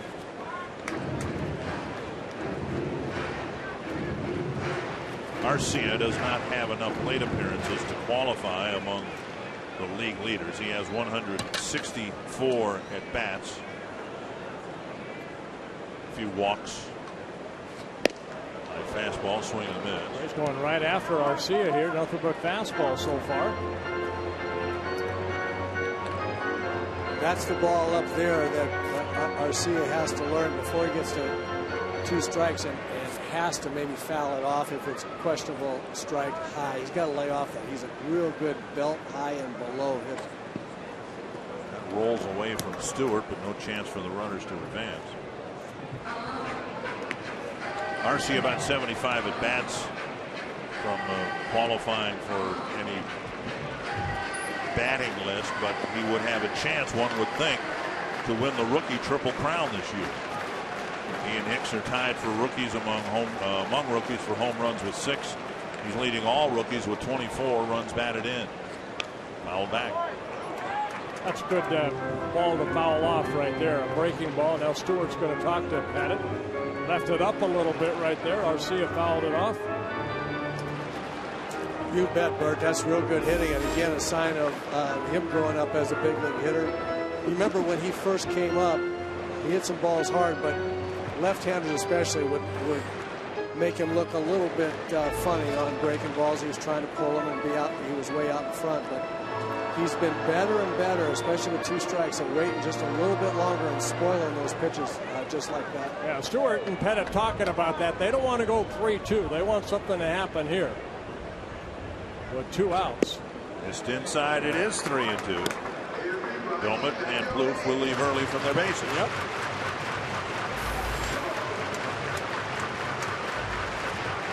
Armley hoping for a chance here in the 5th. Arcia's walked 14 times in 164 at bats. To center. And Gardner catches the line drive. Arcia hits the ball hard again for an out. The Twins leave 2 on in the 5th.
To one of their most popular off-season event, Twins Fest.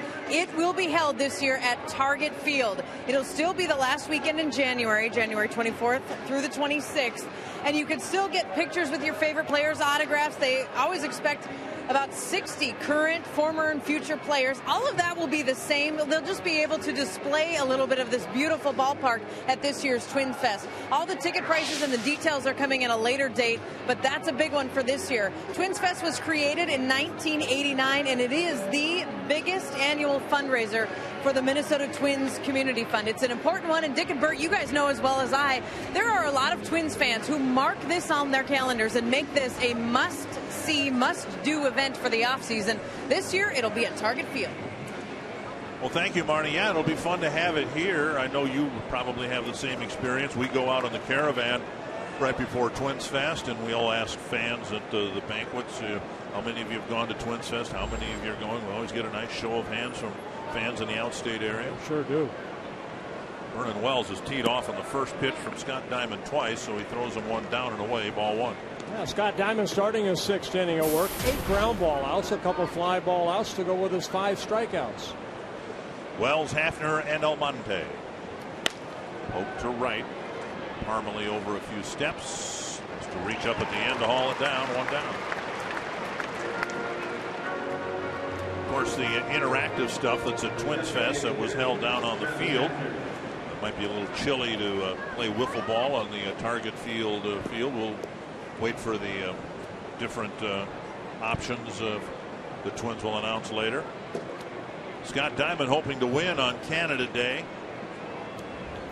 Some Canada fans celebrating south of the border. Travis Hafner. Ball one.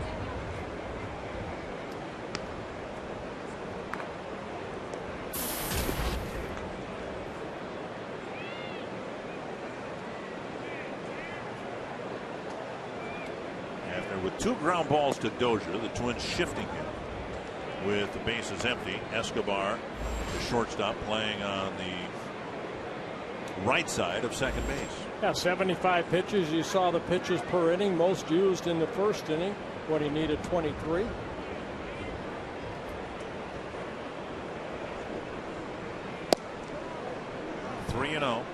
And that's really the Scott Diamond we saw almost all of last year. That pitch count going into the 6th or 7th inning, right? You know, allows him to get deep into the ball game. So many times this year he's had, 80, 90 in 5 innings or 6 innings. Well, here he's got only 75 pitches. Hit a ton, but it's a foul ball. It's going to be 76 pitches, 77. After hit one out by the Metropolitan Club. Now you sit up there. I've sat up there once. You sit up there, you don't expect to get a foul ball. That's a long ways from home plate. You didn't bring your glove with you? No. You've seen these hands. You should have brought your glove. 2 gloves. Hafner takes a walk with 1 out in the 6th.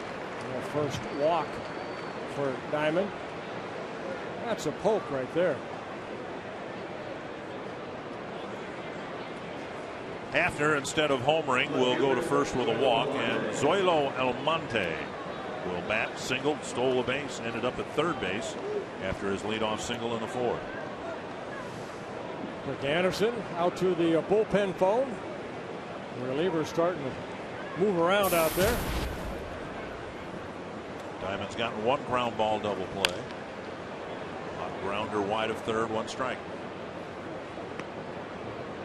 With all the injuries, it gives young men like Almonte from the Dominican Republic, 24 years old. He signed with the Yankees at a young age, already 8 minor league seasons.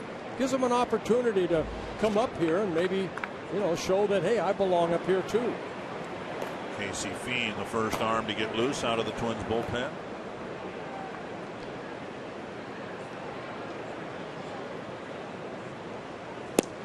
One and one.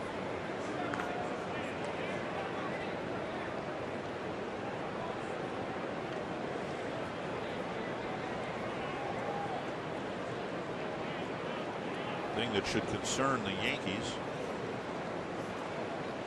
They're in a very good division. Right now they're in 4th place. And there doesn't appear to be any immediate help. They hope that Derek Jeter eventually will come back. Alex Rodriguez, Curtis Granderson, they won't get to Sharaback. But they're in a division, although it's not as filled with dominant teams as many people thought at the start of the year. If you continue to have a bad stretch such as the Yankees are in, you can find yourself lost pretty quickly. They were swept by the Orioles. kicks away from Doman, and it will allow Hafner to go to second base. A wild pitch charged to Diamond. Yeah, second wild pitch of the inning the ball game for Scott Diamond. Had a wild pitch in the first inning that advanced Wells from first to second.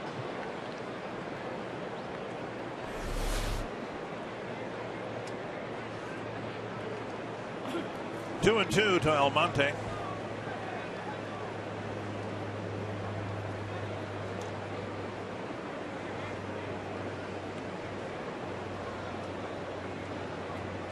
Doman catching because Joe Mauer has been dealing with a flu bug and had a hitless 4-game series against Kansas City.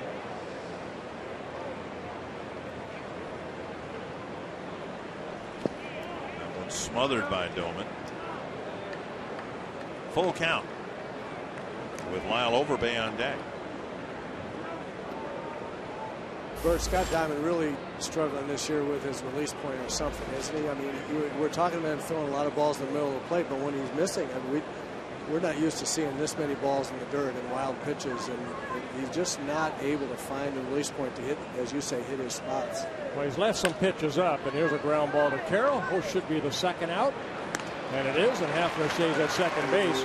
At least he's trying to get the ball down, and that's not a bad thing. You know, I mean, you rely on your catcher to block that ball, and in that at bat right there to Almonte, you know, one wild pitch, but a couple other blocks by Doman. And there's a pitch down, and a lot of times that pitch down will get you a ground ball.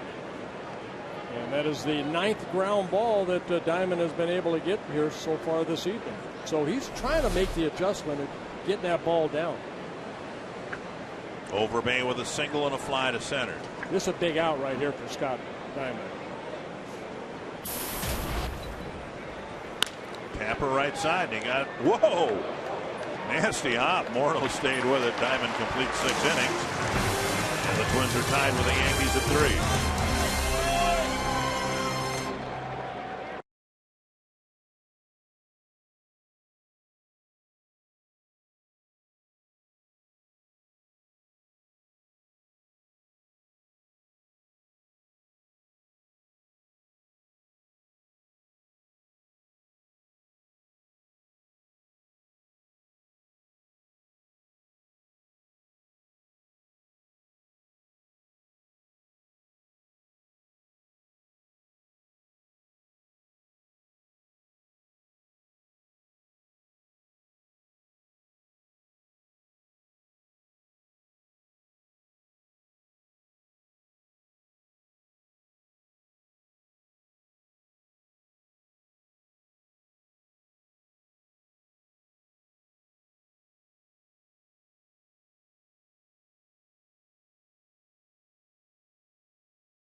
Out there for the 7th inning. Only 85 pitches.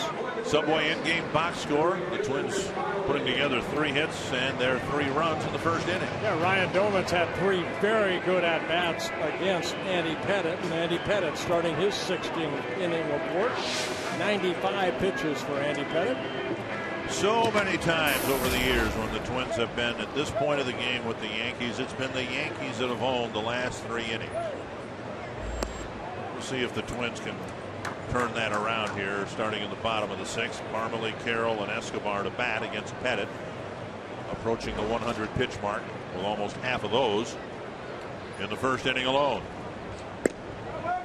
2-0. Parmelee drew a walk in the first and hit a fly ball to left in the 4th. And that's what a veteran pitcher like Pettitte can do. Again, over 500 major league starts. You know, he makes the adjustment. He had a tough first inning, but he's kept the club in the game. Caught the corner, 2-1.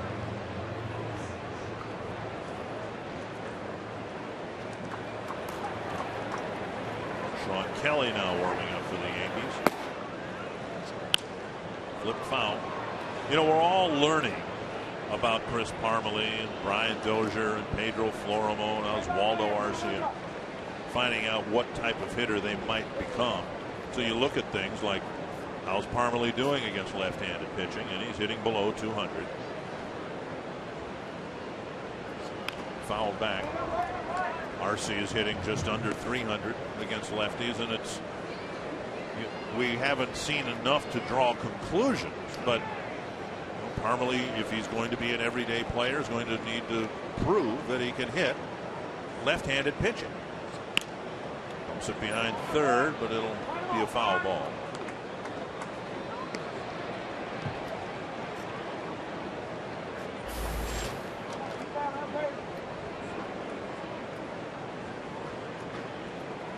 Well, he's facing a tough lefty here. Again, left-handers came into this ball game. Just 12 hits in 75 at-bats against Andy Pettitte. This one lifted to right. Wells will look up. It's gone! A home run! Parmelee's second against a left-hander. And the Twins are back in front.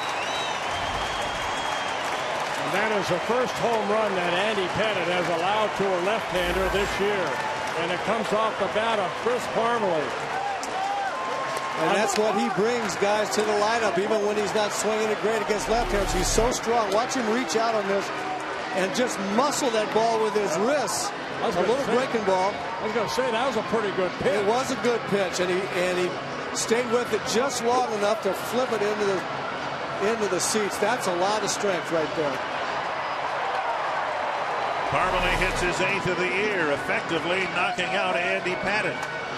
Pettitte won't beat the Twins here tonight. We'll see if the Twins can beat him as we go to the bullpen.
Well, the discussion between the pitching coach and the manager, from whom to try to get the final 9 out. Sean Kelly in for the Yankees. Yeah, Sean Kelly, last couple 3 years with the Seattle Mariners, getting traded over to the Yankees over the winter.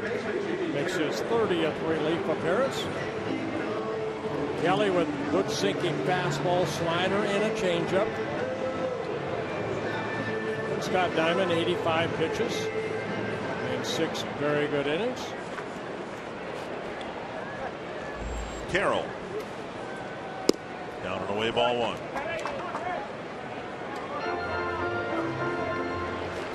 Hits are even at 6 apiece, and the only hit Pettitte allowed to a left-handed batter while he was in there was the go-ahead home run. Carroll lifts it behind third, chased by Almonte, and it's the shortstop Nix who hustles over there to make the catch. I think Adams never even saw the ball. He never left third base, 1 down.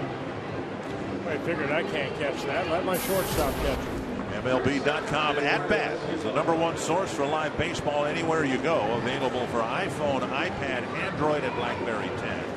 At Bat delivers Twins baseball with live audio, pitch tracking, stats, news, highlights, and more. Text At Bat to 31826. Visit twinsbaseball.com for details. Escobar, the batter. Escobar got the start today mainly because Pedro Florimon still mathematically is struggling from the right side of the plate where he would hit against Andy Pettitte. Florimon hitting 114 right-handed, 267 left-handed, so a good opportunity to give Escobar some time. And now Escobar will hit from the left side against the right-handed reliever. A lot of people wonder, guys, when a hitter is a switch hitter and hitting much better from one side than the other, well, why don't you just hit that same way against the left-handed pitcher in Florimon's case? There's a strikeout right there. Let me ask you something, Roy. You ever start a season or your career, or you were a switch hitter, good from both sides? Do you ever have more trouble from one side than the other? Yeah, I was a natural right-handed hitter, but when I started switch hitting, almost immediately I was a better hitter left-handed. That carried through most of my career. I had some real good years as a right-handed hitter, but for the most part, I was a better left-handed hitter. But I will tell you that even if a guy's hitting better, in Florimon's case, for example, from the left side and only hitting 114 or whatever you said, Dick, against from his right side, he might hit 014 as a left-hand hitter against a left-handed pitcher. It's just a different deal. Once you're a switch hitter and you move on the other side of the plate, you don't want to go back the way it was. One-on-one, I talked with Tom Bernansky last week about that. When you're a hitting coach and you're working with switch hitters, and he's working with a bunch of them this year for the Twins, and Tom said in his experience, very rarely, if a guy's going good from one side of the plate, there's a liner to first that closes out the inning.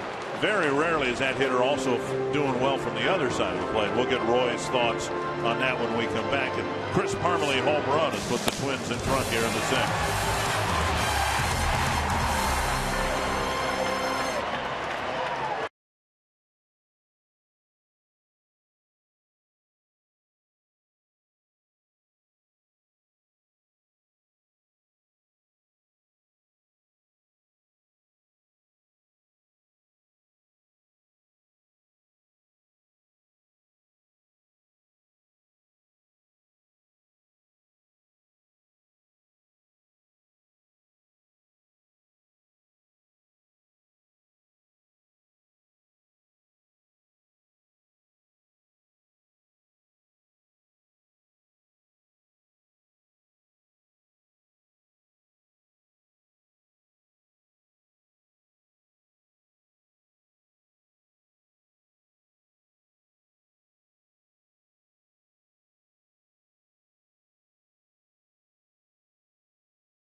Most of the way. It's pretty simple. Twins 4, Robinson Canó 3.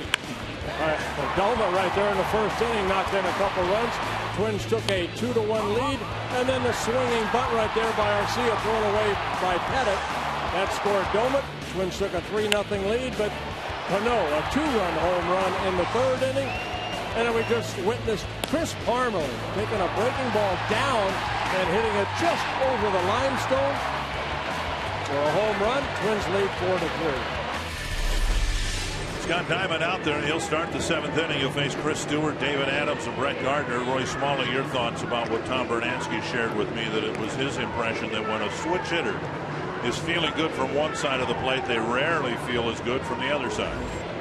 I think most of the time that's true. It is total bliss when you're swinging it from really well from both sides. It really is fun. Usually when you're swinging it well from one side, it's because you're seeing a lot of pitchers. Second hop comes up to Dozier, one away. You're seeing a lot of one kind of pitchers and get comfortable. For example, seeing a lot of right-handed pitchers in a row and start getting comfortable left-handed, hitting the ball well, and you're not seeing a lot of left-handers. Then you get over when you finally do see a left-hander, you're a little bit more uncomfortable. You maybe do something wrong mechanically and throw yourself into a little bit of a slump. So it often happens that you don't swing it as well from both sides at the same time. David Adams, the number 9 batter, hits a quick first out here in the 7th. Well, this is only the 3rd time for Scott Diamond he has worked into the 7th inning. His longest outing came 7 innings, and that was at Fenway Park when he pitched 7 shutout innings. Foul back, 1-1. 11 ground ball outs for Scott Diamond, 3 fly ball outs, and 5 strikeouts. Well, these are the 2013 Yankees, not the 1927 Yankees. Well, it doesn't matter. They're swinging major league bats. And that was going to be my question. This has to be considered a step forward to Diamond. Definitely. It is a 2-hopper to short. Second out of the 7th. Well, last year he started 27 games. 13 times he went 7 or more. Wow. And so far this year, only 1 time he went 7 innings, and that was that outing in Fenway Park. In that game, he retired 15 straight batters. Trying to wrap up the 7th inning here with the lead. Gardner struck out twice, swinging, and lined out to left fielder Arcia.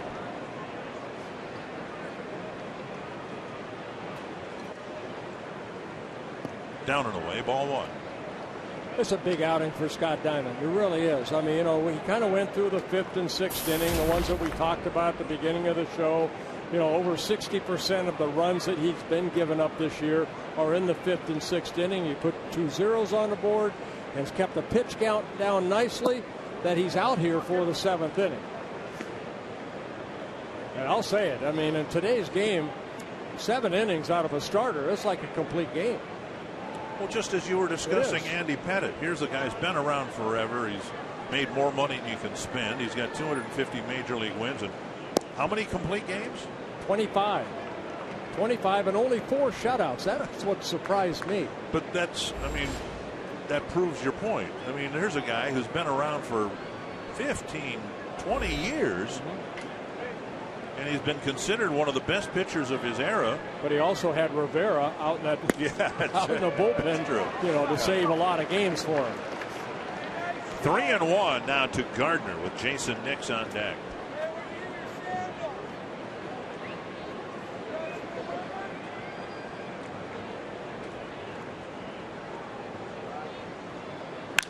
To left center field. Gardner's going to run for a while on this one. All the way to the wall. Arcia picks it up. It's a double for Gardner, and that'll get Nix to the plate with 2 away. And that should bring out Ron Gardenhire right here. And it does. You know, you go deep into the ball game like this, you don't want Scott Diamond to, and you can see the frustration right there. He's 1 good pitch away from getting out of the inning. He left that high pitch up, and Gardner took it the other way for a double. A sign of encouragement as Scott Diamond comes off the mound with the lead in the 7th inning against the Yankees. Yeehaw!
He'll try to get the last out.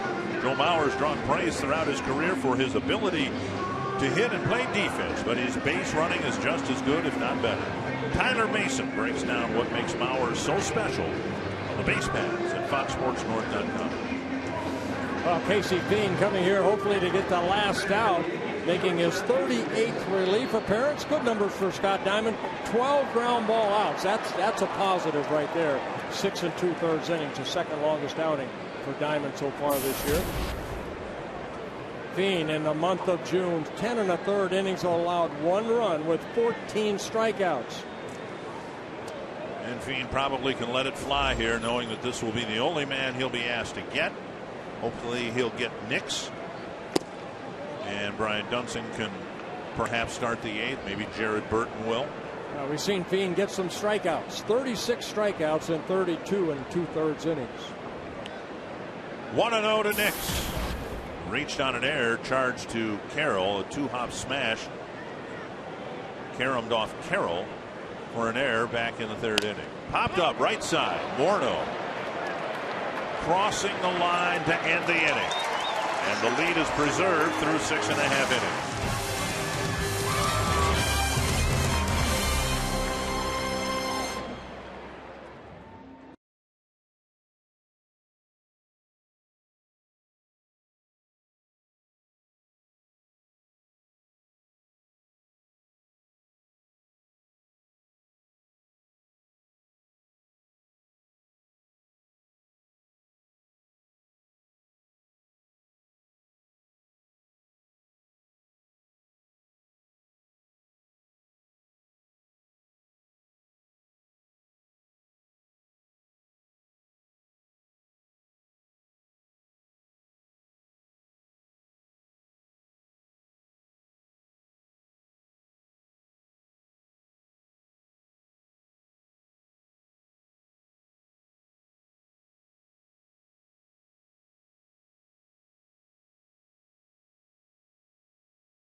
Some of the other news and notes around baseball. The Cleveland Indians were idle, but Toronto beat Detroit.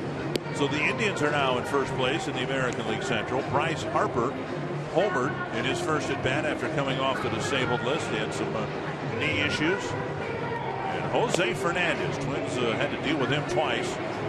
And the Marlins suddenly playing really good baseball. A little 2-game sweep. The Twins suffered down there. Well, not what the Twins wanted. It's a little more understandable when you look. Marlins had a winning month of June. Right. And they were playing good before we got them. Well, Jabba Chamberlain coming into the ballgame, making his 21st relief appearance, 19 1/3 innings, 9 walks, 22 strikeouts. Chamberlain in his 7th season with the Yankees. He spent some time on a disabled list with a strained right muscle pull. Bernansky with some hitting tips for, I believe that was Clayton Thomas. Dozier, Doman, and Morneau facing Chamberlain here in the 7th. And if you've been watching Twins baseball in this homestand, somewhere you've got to be encouraged about the quality of baseball in the Midwest. You know, we've talked about the University of Missouri products. Aaron Crow, Kyle Gibson.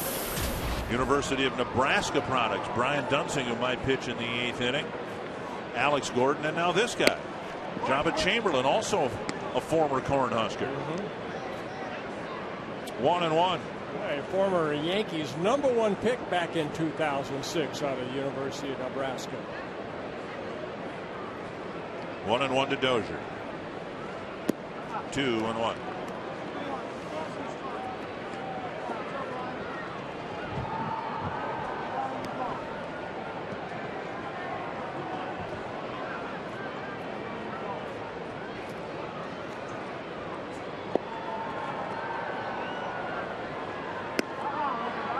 3-1.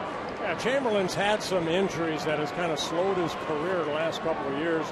Tommy John surgery, had appendix surgery, tore up his right ankle, had surgery on that on a trampoline accident. Last time the Twins got a leadoff walk, it was back in the first inning, and they scored 3 runs. Ryan Doman will bat. 10th walk in 19 1/3 innings for Chamberlain. And teams hitting over 300 against him. It's a bad combination and might explain his bloated ERA of over 6. Doma with a pair of singles and a lineout. He's stung the ball 3 times tonight.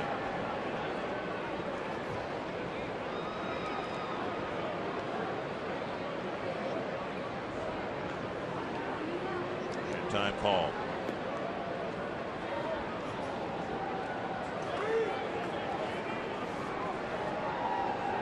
Got 3 previous at-bats against Andy Pettit, now hitting as a left-handed hitter for the first time. Dozier getting back in safely.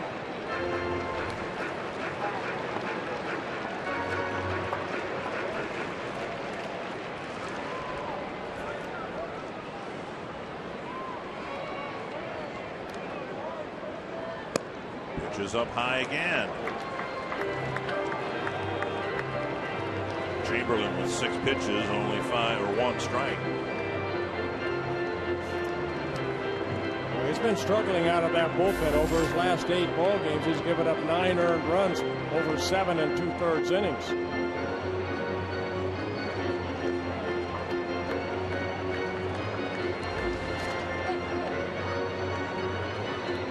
Gallagher right in front there, first base coach.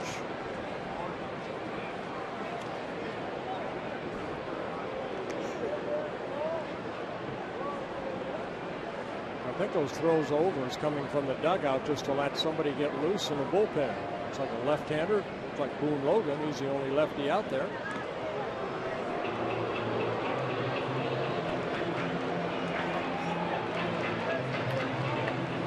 This will give Boone Logan more time to get loose.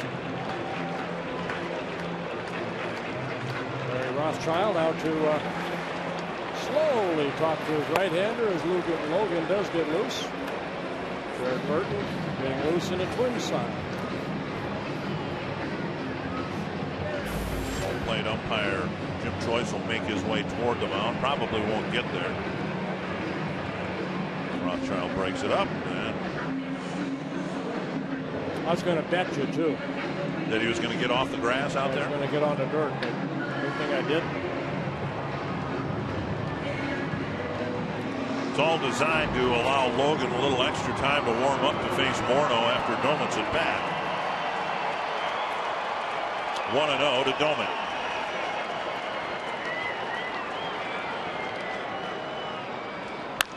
Pulled to second. Canó with a shortstop Nix and a double play. 2 down. That's a pretty good trip to the mound by Larry Rothschild. Let's see if they let Chamberlain face Morneau now with the bases empty and 2 down. If you only have one left-handed reliever, the Yankees have just the one. You can understand why they might pick their spots to use them with the bases empty and 2 out in the 7th. That spot is not here. At the knees, a strike.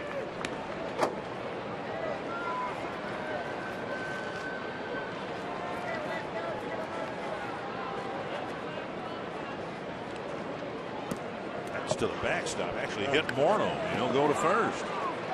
So a walk, a hit, battered.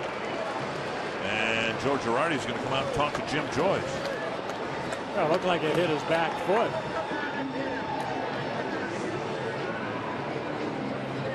Looked like a slider, breaking ball. We got Justin's back foot. Well, they don't know what Girardi's arguing about. I mean, you're not going to really try to move your feet as much. Right off the toe, yeah. Your left toe.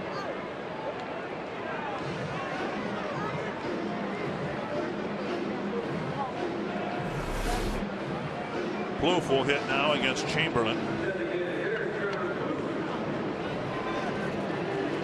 move with a fly ball to right that advanced Doman from second to third. A warning track liner to right, caught by Wells in the third inning, and then he drew a walk in the fifth. Strike one.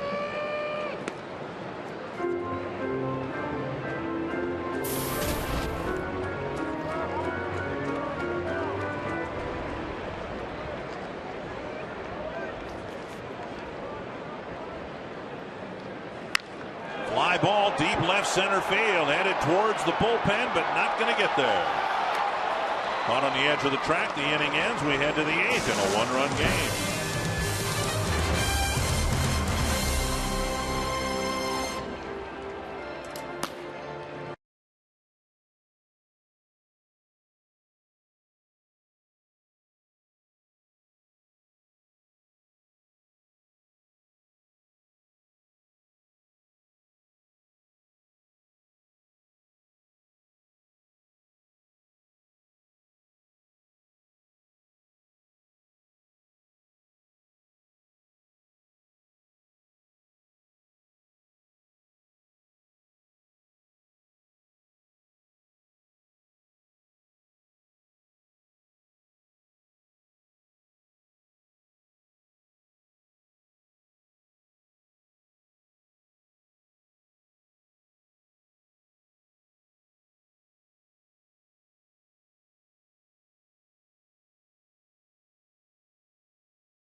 Dick and Bert with you from Target Field. Chris Parmelee's home run putting the Twins in front in the bottom of the sixth, and now CenturyLink to what's next. The guy who has done very well for the Twins in the eighth inning, except for yesterday, Jared Burton. Well, he struggled in the month of June, 1-3 in the month of June with an ERA of 7.41 in 10 appearances, 9 2/3 innings. So this is a guy that they need to get back on track like he was in April and May. He's a big part of that bullpen, especially being a setup man for Glenn Perkins. Burton gave up the big home run to David Lowe yesterday, right after the Twins had tied the game up. And he'll face a guy in Robinson Canó who's already homered twice here tonight. So not playing percentages, playing the formula. Right.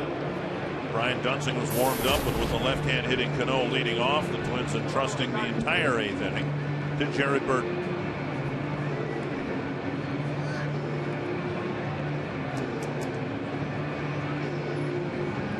Gardenhire motioning to Justin Morneau. He wants him to play pretty close to the line.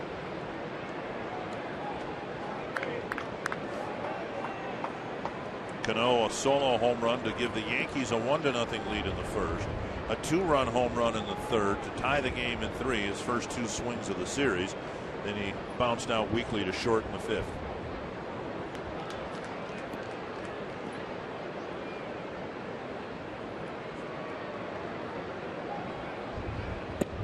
On the outside corner.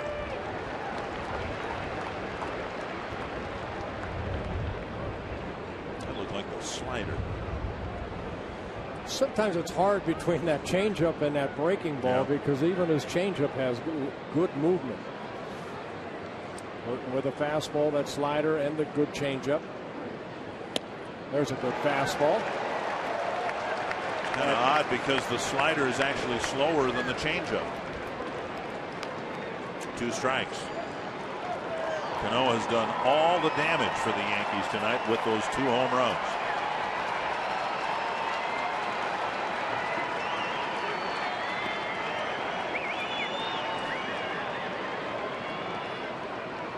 Try to bounce it, and he does. Canó lays off. Last opponent to hit 3 home runs against the Twins was a Yankee in New York early last year. Curtis Granderson did it. Also the last Yankee to hit 3 home runs in a game.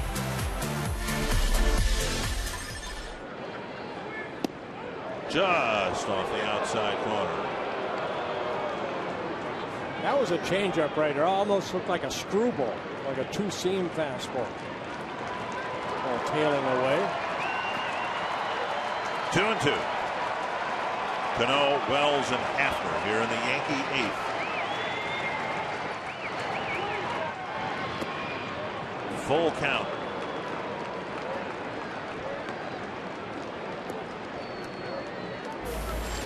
Wells on deck. He has a couple of singles tonight.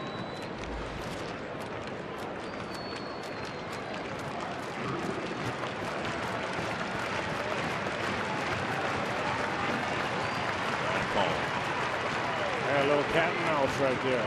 Canó stepping out.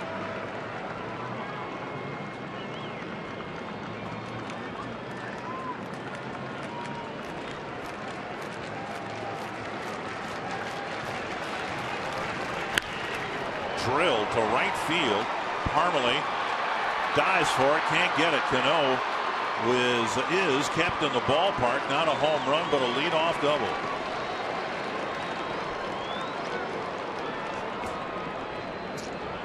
That'll bring up Ichiro Suzuki, who is going to hit for Vernon Wells. Let's take a look at this pitch right here. Domet wanting it down, but it stayed belt high. And Canó with that level swing lined it into right center. Parmalee diving for it. Hopefully he can get to it and maybe have a chance to bounce up and keep Canó to first, but the ball got by him. It's a double for Canó, his 16th double on his 3rd hit of the ball game. Suzuki's job here is to get Canó at least to 3rd base. Suzuki's done okay, hitting .270 on the season, 3 sacrifice bunts on the year. Twins not necessarily playing him to bunt. You have to play him short anyway because he still runs so well. Even at 39 years old, and there's the bunt. Burton gets rid of it quickly, and off the bag is Morneau, and Suzuki will get a bunt single. A well-placed bunt. Burton hurried his throw, threw off target, and the Yankees have runners at 1st and 3rd with nobody out. I'm a little surprised right there that Jamie Carroll isn't coming to retrieve this ball right here. It's Burton who falls off to first base, and an off-balance throw. Justin has to dive off the bag just to get it. But you want an out right there. And instead, Suzuki gets an infield bunt, and there's runners at the corners. The batter is Hafner. He is 0 for 2 with a walk.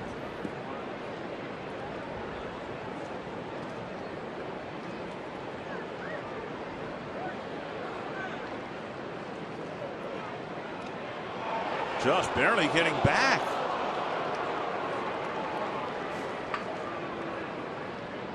Suzuki with 12 steals and 15 tries. Burton, as we've discussed, susceptible to the stolen base. Well, he has that high leg kick. Needs to throw that slide step toward home plate. Another throw over.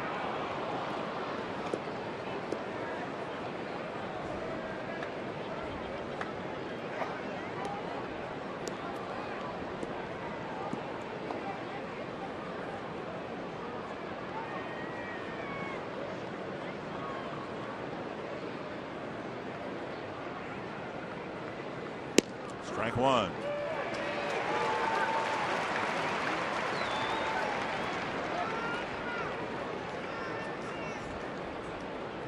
Normally reliable Twins bullpen sprung a few leaks the last couple of weeks in June. Well, Burton needs a strikeout right here. 33 strikeouts in 30. Thrown away. And Ichiro will round second and go for third. Parmalee's throw is not in time. The Yankees have tied it on a throwing error. And the go-ahead runs at third with nobody out.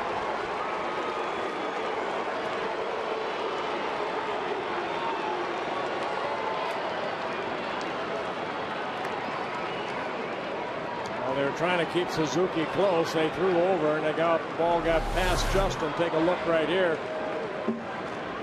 Threw behind the runner. Almost hit Suzuki's helmet. Infield in now for Hafner. One strike.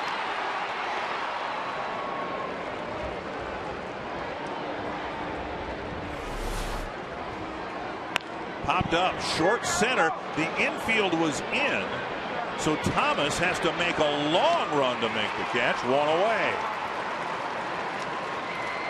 Not very often you'll see a center fielder have to, on a dead sprint, cover the ground that Thomas did, but with the infield in, ball barely made it out of the outfield grass, and Thomas had to make a nice catch. Well, what helped was that the height of this ball. Hafner hits this ball very high, and that allows Thomas to come sprinting in and make the catch, and Suzuki has to stay at third. Infield in again now for Almonte. Almonte is a switch hitter, hitting left-handed for the first time tonight.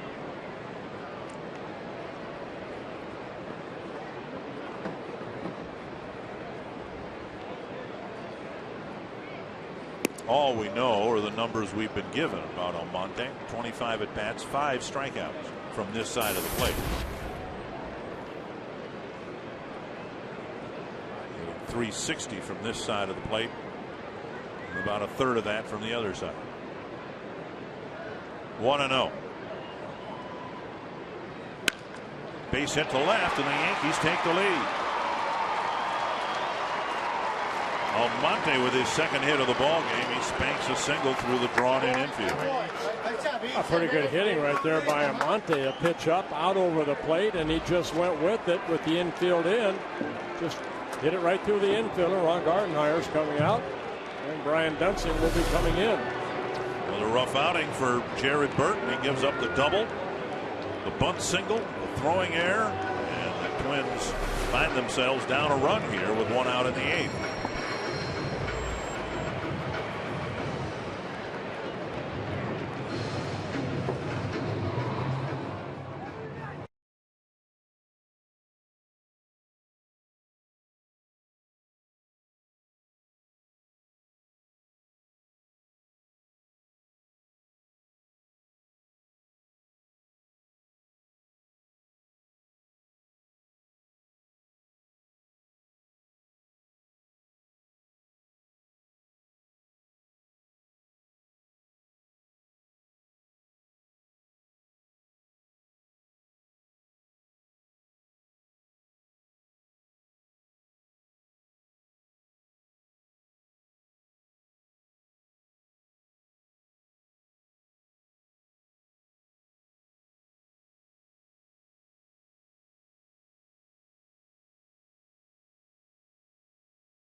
Minnesota Twins, LLC.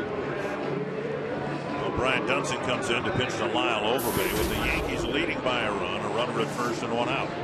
Yeah, Dunsing making his 39th relief appearance. 2-1 out of that bullpen with a save. 26 strikeouts, 11 walks, 2 intentional in the 28 1/3 innings. Overbay a single in 3 trips. No win tonight for Scott Diamond. No loss for Andy Pettit. Strike at the knees. I think you mentioned it before, Dick. This Yankee ball club, it doesn't matter who wears that Yankee uniform. It always seems late in the ball game that these Yankees have come back and, beat the Twins late in the game. Not saying that they have yet, but they're starting. And it's happened so often, I suspect the feeling in one dugout is just as strong as the feeling in the other. Obviously, the Yankees weren't panicking, down by a run. Really the only established typical Yankee threat in the lineup. Canó starts the inning off with a double, and the Yankees took it from there. One strike to Overbay. Half swing, did he go? Nope, 1-1.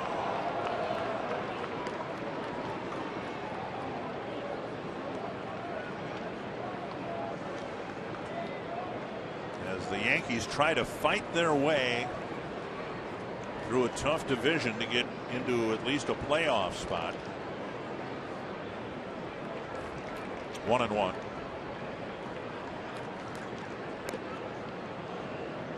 They have to be asking themselves, can Lyle Overbay help us get into the postseason as our first baseman? Because they're not going to get Mark Teixeira back. And if they feel that way, then you move on to other areas of concern. Well, he's not Mark Teixeira, but he is a career .270 hitter with a lot of major league experience.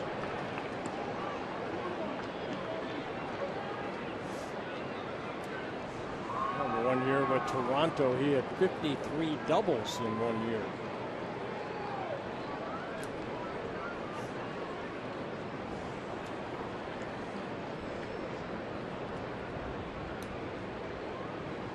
Two and 1. 2-2.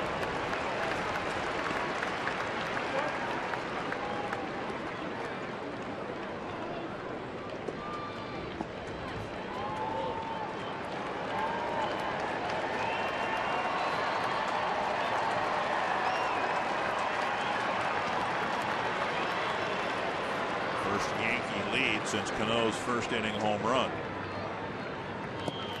Full count. Former Cornhusker Jabba Chamberlain got through kind of a shaky seventh inning, didn't give up any hits, but he walked a guy and hit a guy, and now another former Cornhusker, Dunsing, trying to get the Twins off the field here in the eighth.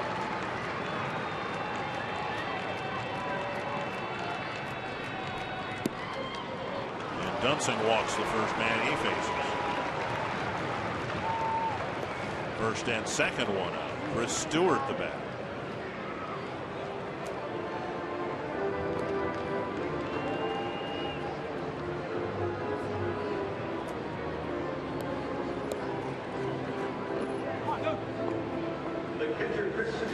Stewart, the number 8 batter, is 0 for 3. He struck out, hit a comebacker to the mound, and grounded out to second.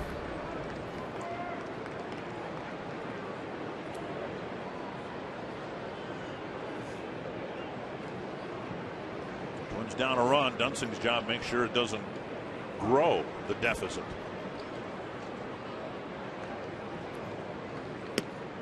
Strike one.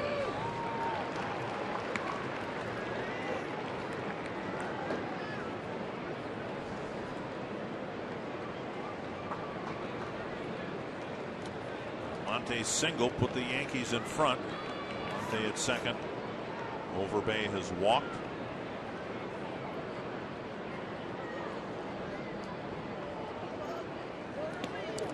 And another wild pitch. This one by Dunsing.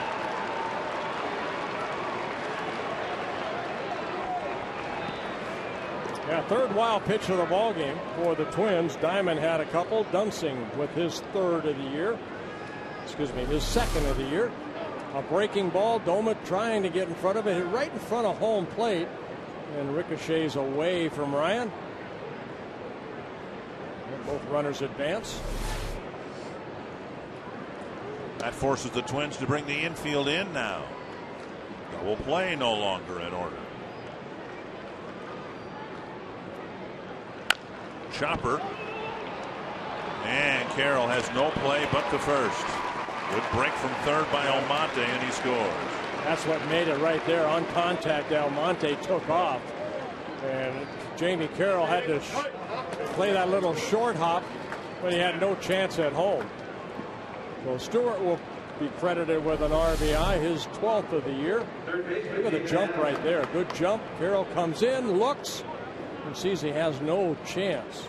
Gets the out at first. That closes the books in Jared Burton. 1/3 of an inning, 3 earned runs. Runner at third, 2 down. Here's David Adams. Outside, ball 1.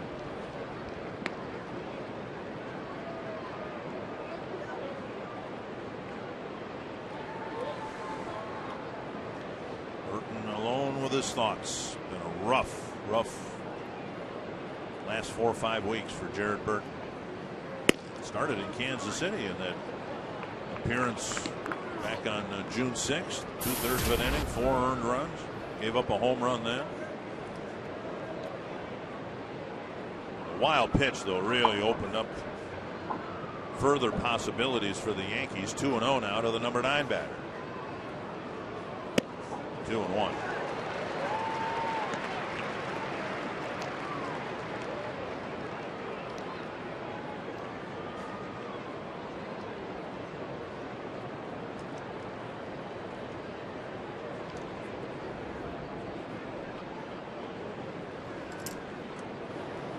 David Robertson, the 8th inning guy for the Yankees, is ready. Here's a ball lifted to center. Thomas racing toward the gap. And it's Thomas with the catch to end the inning. Bad inning for the Twins as the Yankees score 3.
We will have more coverage of this game coming up for you after the final out in Twins Live, presented by CenturyLink. We'll look at the impact Robinson Canó has had tonight. 3 for 4 with a pair of home runs, 3 runs driven in, and 3 scored. Plus, a good start for Scott Diamond, very much a step in the right direction with his 6 2/3 innings, and reaction from Ron Gardenhire. All of that is coming up in Twins Live, presented by CenturyLink, right after the game. Dick and Bert. All right, thank you very much, Marty. Not knowing how this is going to turn out, this game has played right into the Yankee hands because although they have some faults, their late inning relief is very, very good. Yeah, David Robertson, 4-1. You see the earned run average at 2.59. Opponents hitting just 191 off of Robertson. Only 21 hits allowed in 31 1/3 innings. Oswaldo Arcia, Chris Parmelee, and Jamie Carroll in the Twins 8. The Twins, in theory, have a bench made up of Mauer, Willingham, and Florimon. Although Willingham was scratched with Rivera warming up, Robertson dispatched to get the 3 outs in the 8th, and he hits the outside corner to Arcia. We say in theory because Willingham was scratched, more irritation in his left knee. So it might be a bench of simply Mauer and Florimon. Strike two. Well, Robertson came straight over the top of the fastball, big curveball. Pretty good control of all of his pitches.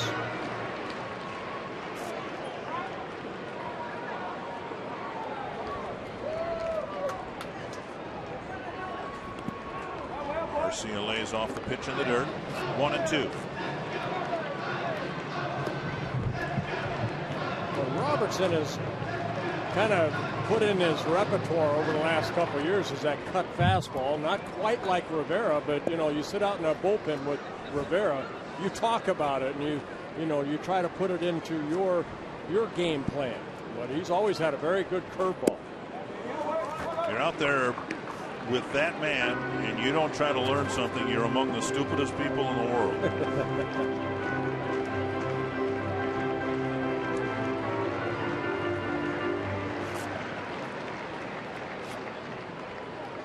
2-2 to Arcia. Fastball got him on the way. Fastball in a good location at 92.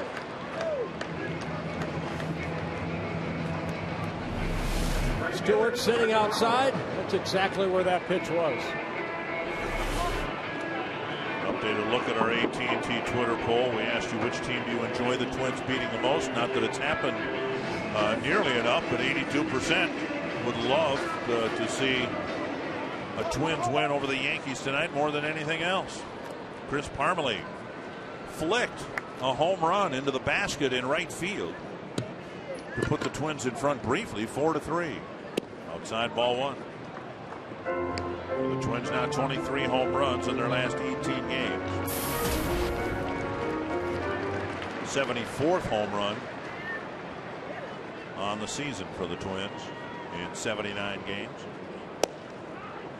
Strike called, 1-1.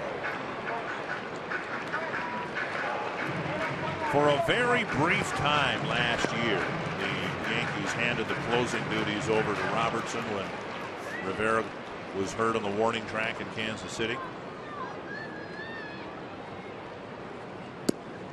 Rafael Soriano ended up being the closer. But now with Rivera on his retirement journey through the American League this year, there will be a job opening next year for the Yankees to close games, and Robertson may be considered a candidate.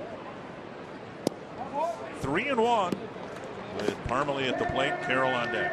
Actually, before the game tomorrow, the Twins are honoring Rivera. Nice little ceremony. I have no idea what they're going to. They're going to give him a car to leave out of town. 3-1. A drive to right center, nobody home. That's going to go past the center fielder Gardner. And Parmelee has a pair of extra base hits here tonight. And it'll bring up Carroll. Or will it? Carroll heading back to the dugout. And Mauer will hit. Another good at bat for Parmelee right there, going down and getting that fastball and hitting it sharply. Gardner shading him a little bit toward left center, so he has to play to carry him off the wall. And Parmelee in second base with one out on his 10th double. Twins taking their shot here with Mauer hitting for Carroll. Florimon then would, in all likelihood, take over at third base, or at short with Escobar sliding over to third base. Mauer as a pinch hitter, making his first appearance of the year.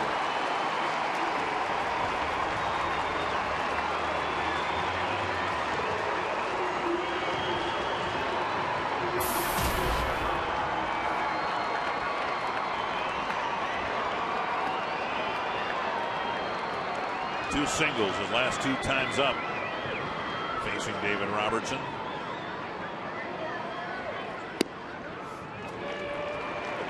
Low 90s right on the outside corner at the knees.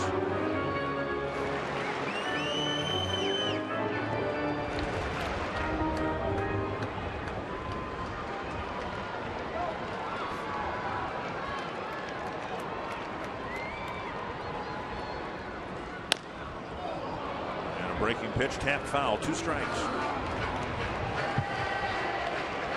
I'll bet it's something that we won't say very often in Joe's career. We're in game 5 of the homestand, and he's still looking for his first hit. Well, it'd be a good time for it right here. Trying to end an 0 for 16 skid.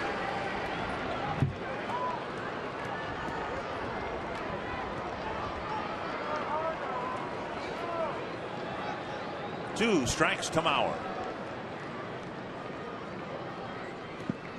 Blocked nicely by Stewart.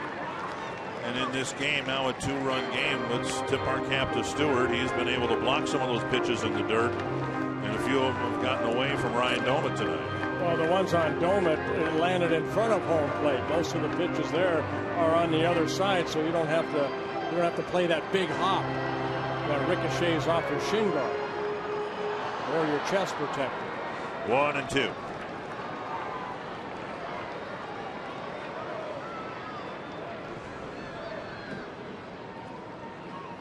Struck him out. Breaking pitch down and in, 2 down. And that'll bring up the number 9 batter, Escobar. Robertson picking up his second strikeout. Going back to that breaking ball, the curveball, good tight rotation underneath the swing and through the swing of Joe Mauer.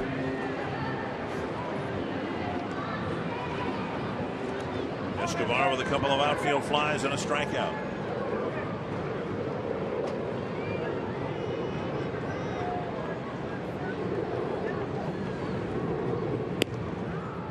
And a strike. So important to succeed at this job, to do what Robertson has done, and that is pinpoint your fastball and get ahead of the hitter. Strike 1. He's gotten ahead of all 4 batters with that fastball. Well, I think that first one to Escobar was a breaking ball. Oh, was it? Okay. Yeah. But he still get ahead. Get ahead. 1-1 to Escobar.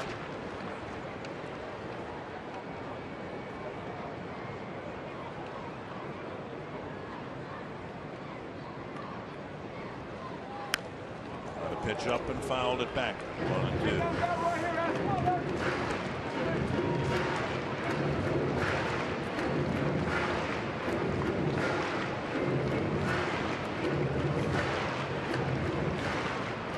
Robertson, an all-star a couple years ago for the Yankees in 2011.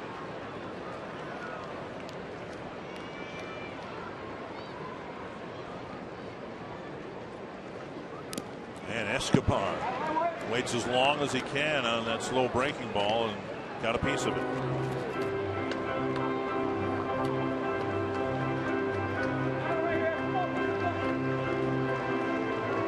Trying to battle Robertson. Deliver a hit. Cut the Yankee lead in half here.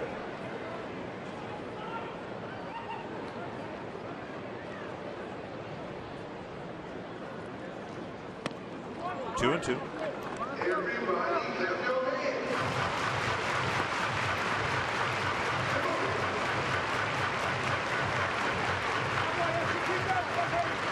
One of those ball games, Bert, where in terms of the lineup, the best inning was the first inning again so far.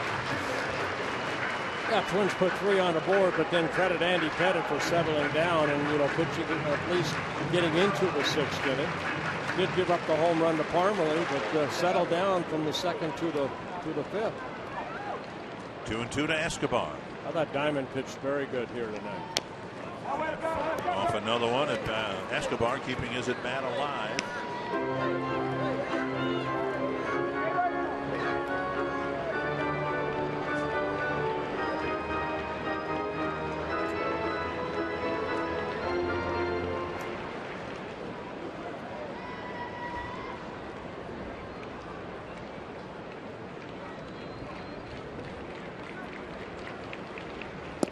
Breaking ball got him. Same pitch that struck Mauer out. And Robertson gives up a double to Parmalee, but leaves him aboard.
were up 1-0 thanks to Canó's home run in the first, but the Twins come back in the bottom of the first against Andy Pettit and make it a 3-1 ball game. But Canó in the third inning tied the game with a 2-run home run, his second home run of the ball game.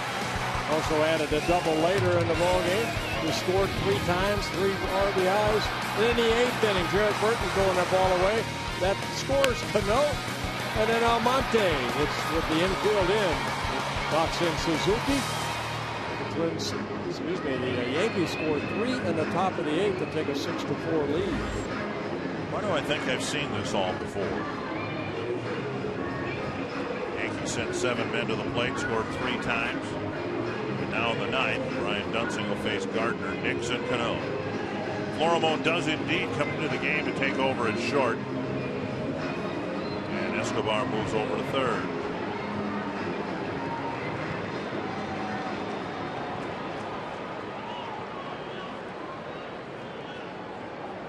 Twins had a lead, and they had the game right where they wanted it without Mauer and Willingham in their lineup. But the Yankees scored 3 runs against Jared Burton in the 8th. And now Gardner takes a low, ball 1. Well, the bullpen for the Twins has been so solid all season long, and you have one hiccup, and that being Jared Burton here tonight. The Yankees took advantage of it. Half swing, foul tip, 1-1.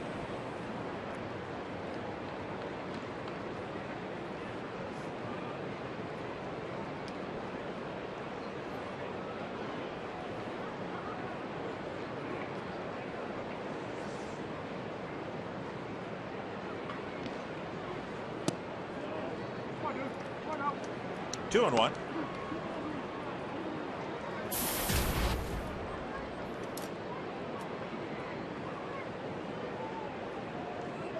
His speed has gotten him a lot of those extra base hits.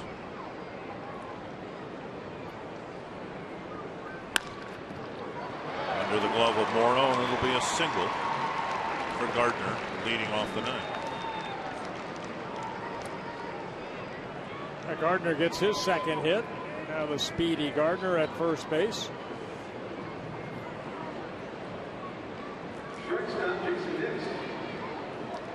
Jason Nix, the batter.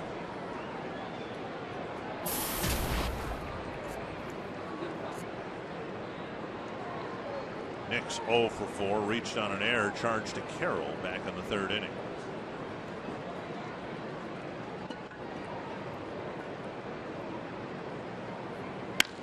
To right center, Thomas with a long run. He's not going to get there. Throw coming to second base. It's coming through and not in time. It's a double for Nix. And now it's Dunsing giving up some late inning hits to the Yankees. Good job by Parmalee getting that ball back in as Nix stretched it into a double.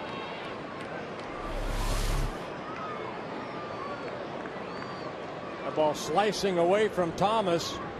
And Parmalee cuts in front, makes a good throw. And Nix trying to keep hold of that bag right there.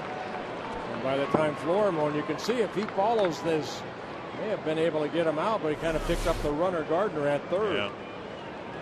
Canó will be walked to fill the bases with nobody out.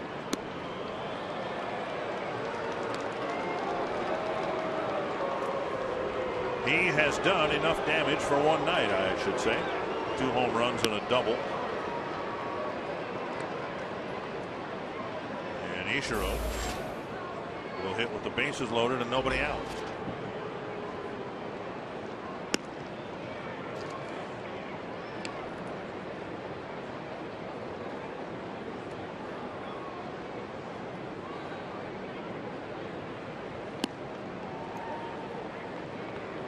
Suzuki dropped down a would-be sacrifice bunt, but because of his speed and because I suspect the Twins were trying to get a play perhaps at third base, Carroll didn't field the bunt. Burton did, and then threw off target. And Suzuki was given credit for a bunt single. Yeah, Renicky getting loose, Rivera getting loose in the Yankee bullpen, but we'll see. It's a safe situation right now. Twins infield in, hoping to keep it within reach here.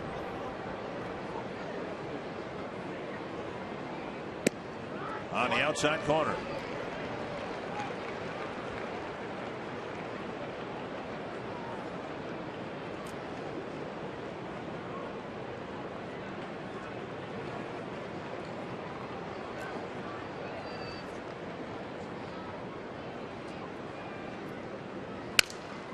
Soft line drive. Dunsing looking around, and the Yankee runners, all three of them, did a pretty good job not straying too far. I'll tell you what, that's tough as a pitcher right there because it looks like a changeup coming back. You know, the big swing and then the soft line drive right back to Dunsing. And with the infield in, of course, nobody there. Dunsing kind of takes a little while for that ball to get there. Looked around and all the runners held up. It's hit right back at your head, and the ball's getting larger as it's getting to you, just not as fast as you're expecting. Right. One down, Hafner the batter. Twins middle infield playing back, hoping to get a double play here and keep this a 2-run game.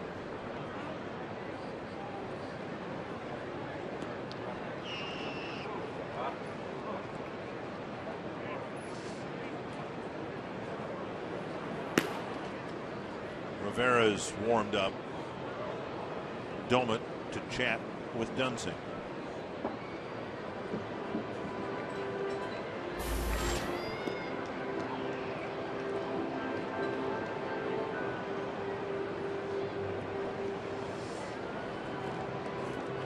As the Indians bid farewell to Hafner, I don't think anyone in baseball thought that on July 1st his current team, the Yankees, would be in 4th place, and his former team, the Indians, would be in 1st place. If Dunsing can get a ground ball right here. Ball 1. Hafner hit into a double play to end the 3rd inning. That's what the infield's looking for, a double play.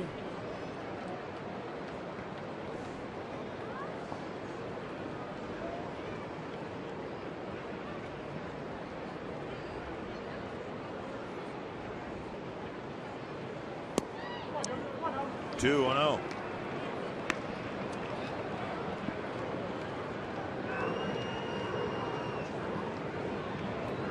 Still got some pop in that bat. 213 career home runs for Travis Hafner.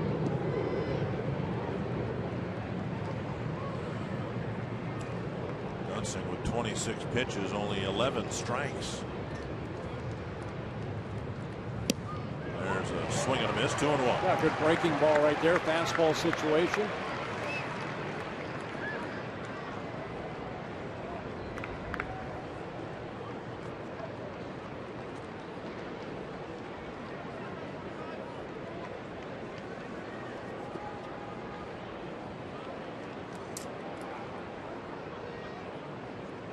Two and 1.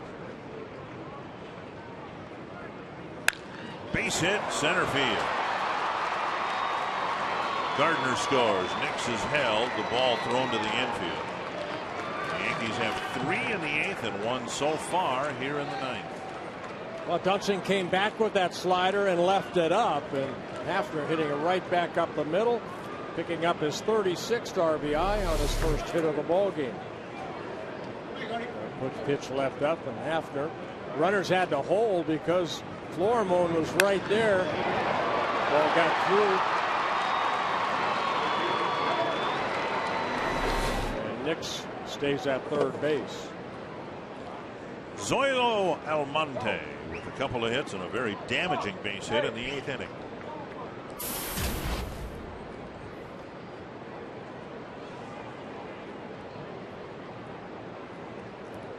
It is still a save situation now, but the bases are still loaded, only 1 out.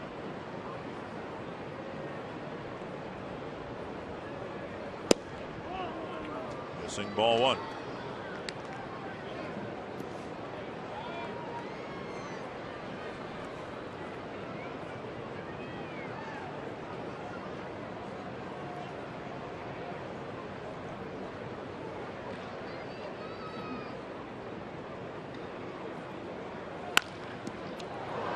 Off the spikes of Dunsing, and another run will score. An infield hit, and Nix scores, and now it's a 4-run Yankee That ball doesn't hit his foot right there. Dozier may have been able to turn a double play. Instead, it hit the foot of Dunsing and then carry him toward first base. See, Dozier right there behind Dunsing may have been turned a double play, but instead it'll be an RBI single for Almonte. He picks up his 3rd hit of the ball game, driving in his 2nd run. Dunsing, a bad outing for him. He's faced 8 batters, only retired 2 of them. I should say 3 of them. He's faced 9 batters and retired 3 of them. Lyle Overbay with the bases loaded. First man that Dunsing faced, and he walked him.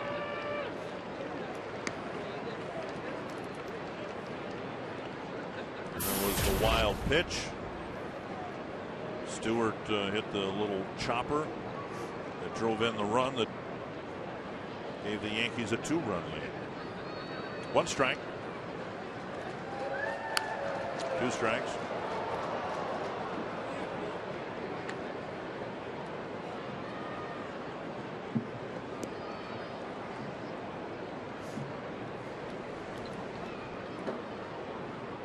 Bad 8th inning, and the 9th inning isn't looking too good either.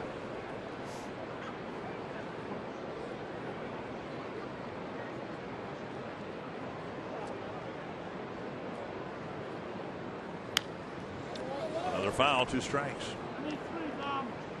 Nobody up in the bullpen of the Yankees, so Rivera, I'm sure, sat down. Not a safe situation. He's just sitting, relaxing. You think the Twins should give him a car tomorrow? Yeah, just to get out of town, yeah.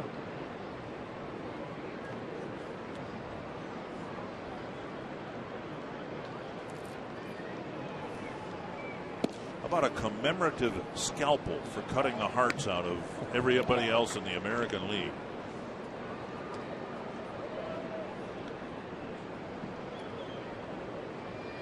One and 2.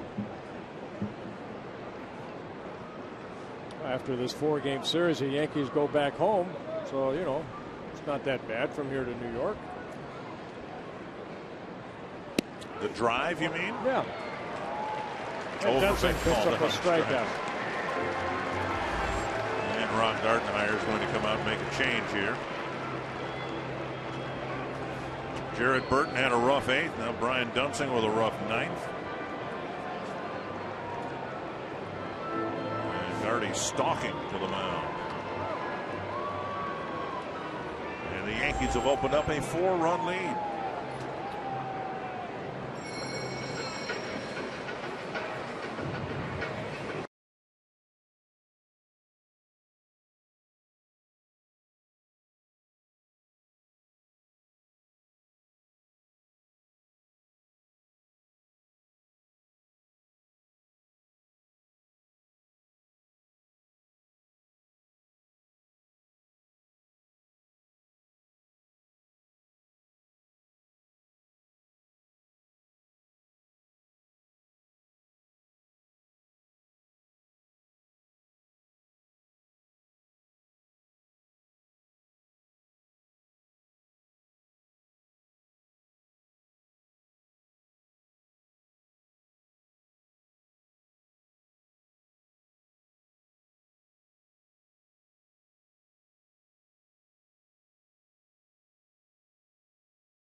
Well, the Midsummer Classic returning to New York with home field advantage for the World Series on the line.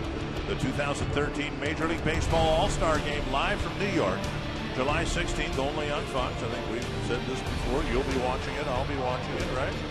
Oh, for sure. Saw Robinson Canó. He will probably be there, as Joe Mauer will be there. Gartmeyer again lauding the merits of Glenn Perkins, hoping that a second twin, a second Minnesota native, would get there. Unfortunately, the Twins couldn't get to the ninth inning with the lead for Perkins to come in and save it. Chris Stewart will face Josh Renicky, outside ball one. Yeah, Renicky making his 33rd relief appearance. 34 2/3 innings so far for Renicky. 31 hits, 18 walks, 2 intentional. Swing and a miss. And there haven't been too many of those in the last few innings.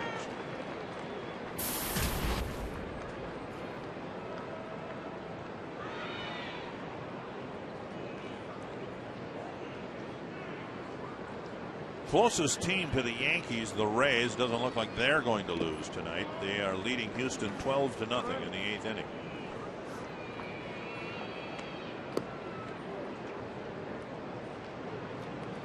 The bottom 3 teams in the division, the American League East, the only 3 teams in the division playing, and right now all 3 of them have won or are winning.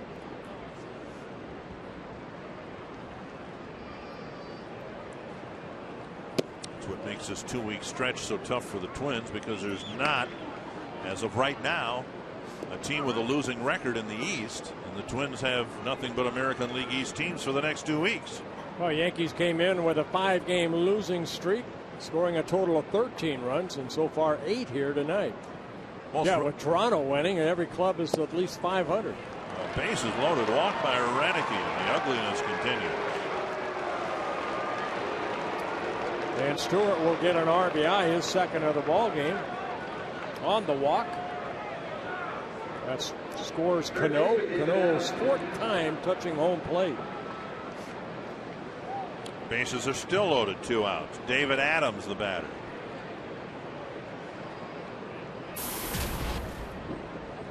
Here the Twins got a quality start from their starter, Scott Diamond.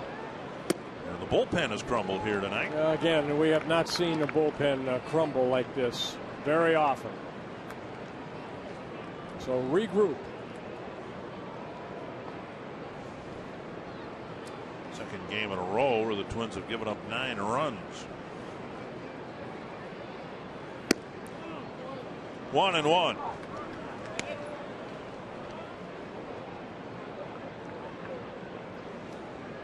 Burton gave up 3 runs. Dunsing has given up 3 runs.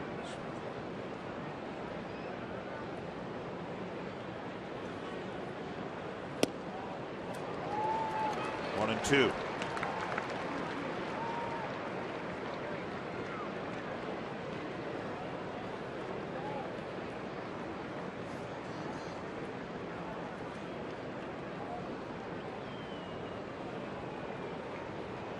All smiles in the Yankee dugout in the late innings again. One rolls away from Doman. Another runner is going to try to score, and he does. Hafner scampers in from third on what might be the 4th wild pitch. This might be a pass ball. Tell you what, that was a good read by Hafner, seeing that ball got away from Doman. Hafner showing off some speed. That was a 2-seamer that Doman tried to just backhand. Instead, it ricocheted away, and Hafner scores. I'm going to put pass ball in my book on that one. How about you? It looked like a pass ball, yeah. We have not had an official score ruling yet. It is a pass ball. 2-2 to the number 9 batter.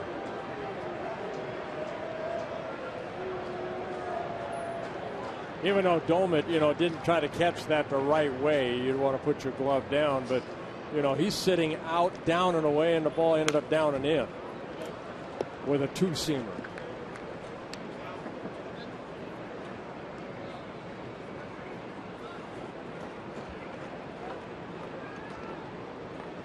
(10-4), and just 2 innings ago it was 4-3.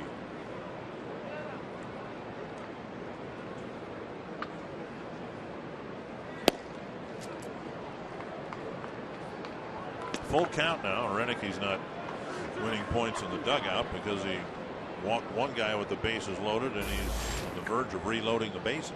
And you want something like this to happen maybe in the 4th game of the 4-game series. When the Yankees come back like they did in the 8th and 9th, it just sends more confidence into that club as they have 3 more games to play here. Both sides, it kind of lingers a while, doesn't it? Yes, it does.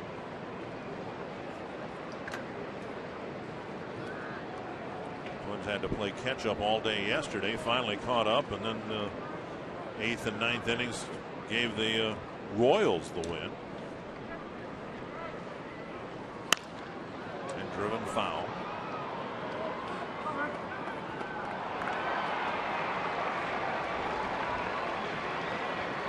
There's catch. And he's proud of it.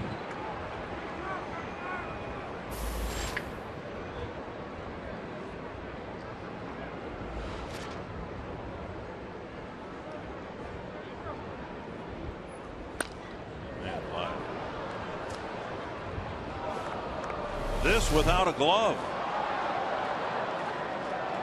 Use those big paws to keep that ball right there. Nice grab.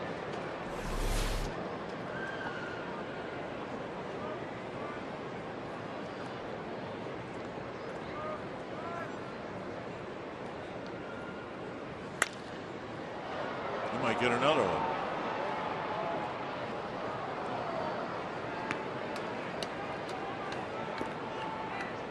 Adams trying to please as many Twins fans as he can here by flicking one foul ball off after another. Rivera's got the glove on, and it might be after a 5-game losing streak. He just needs to get an inning in.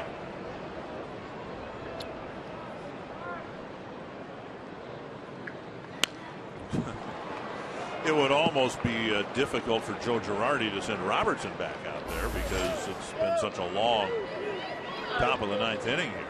Well, Rivera has not pitched since the 25th against the Rangers.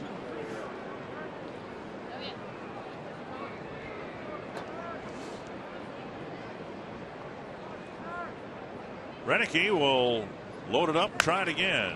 Squirted to the second baseman. A 13-pitch at bat, ending an ugly top of the 9th inning.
Robinson Canó with his bat has helped the Yankees overcome an early deficit. A couple of home runs, a big double.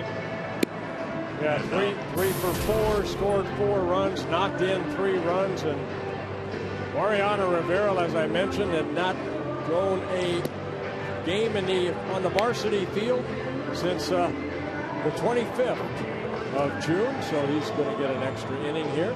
You can understand why he'd retire with numbers like that. Unbelievable career.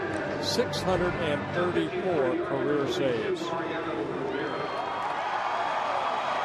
How can you not root for this guy, though? You know, I mean, you know, last year the injury that ended his season early, he decided he didn't want to end his career that way.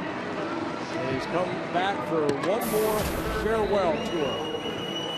Beyond that, one of the great philanthropists in Major League Baseball. He's been so charitably involved. Look at the games. Wow, that's a lot of games. 1,083 games. Strike one to Clete Thomas. Brian Dozier and Ryan Doman will hit in the ninth. And he's done all that on one pitch. Unbelievable. That pitch right there, the little cutter. He'll throw it in, he'll throw it away, he'll change speeds. It moves the same. You know it's coming. And you cannot get the barrel of the bat on. Or rarely, anyway. He's busted so many bats. That might have been just a hard fastball. And he got Thomas to chase one down. Rivera, 43 years old. Came up with the Yankees when Jeter and Andy Pettitte came up back in 1995. Dozier doubled down the line in the first inning. Helped the Twins to a 3-run first. Since then, a ground out, a fly ball, and a walk.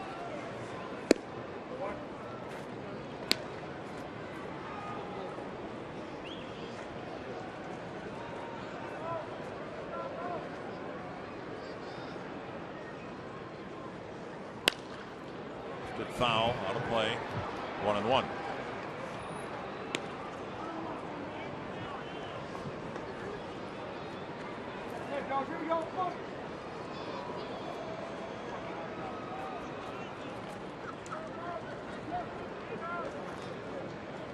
Target is inside, and the pitch is inside. And I guess to say he's gotten by with just one pitch is a simple way of putting it, and while it's true, it's been pinpoint control of that pitch. For sure. That's a chopper, and it'll stay foul. He came up with the Yankees. They actually put him in a rotation for a little while. And whoever decided that he'd be better suited in the bullpen, the man was a genius. Well, he set up, was it John Wetland at first for a while? Yep. And you almost were relieved when he came out of the game, and Wetland came in.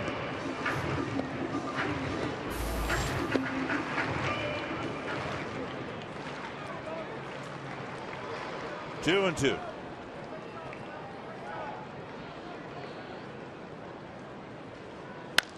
And Dozier slaps a solid single to right. And that'll bring Doman to the plate. Dozier picks up his second hit of the ball game. I guess you could always say to your grandkids, I got a hit off of Mariano Rivera. A little putter. And you can see he missed a spot. And we just talked about how great his control was, and Stewart's target was inside, and he. We'll take it all back now. This guy will never last. Strike one to Doman.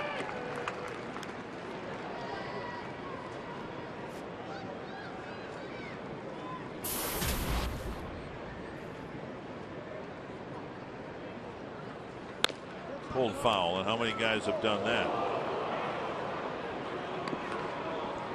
Pitch looks like it's over the middle of the plate, and it cuts in, and the only thing you can do is pull it foul. You know, his delivery is so solid.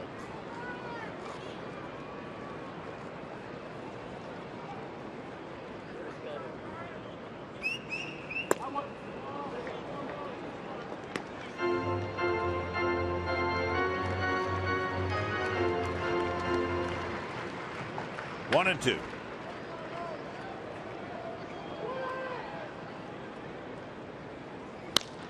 Bouncer right side. Canó will get the lead runner. Relay to first. And fans appreciate Corey Blazer spreading his hands apart on that ball. Doman on a fielder's choice, taking it over at first base, and that'll get Morneau. Even though, Doman with that bad ankle hustling down that line to stay out of the double play. A tough night behind the plate for Doman, and you do need to allow for the fact that if it hurts to run on an ankle, it's got to really restrict your mobility as a catcher behind the plate. Morneau, the hitter. Fouled back.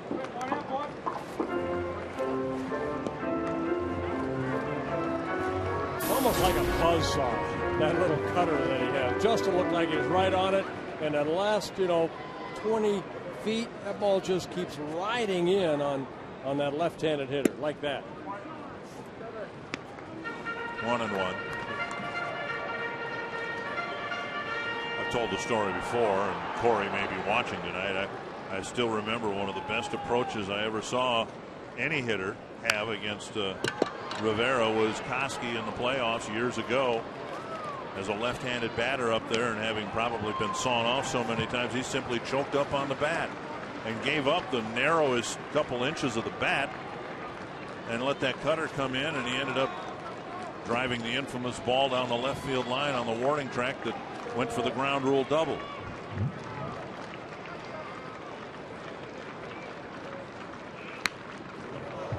That nearly got Joe Girardi.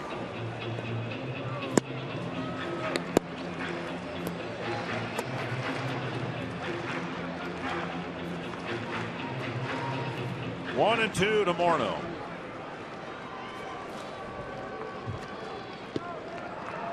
Target again inside. Little weak ground ball, might have cracked his bat, if you can believe that.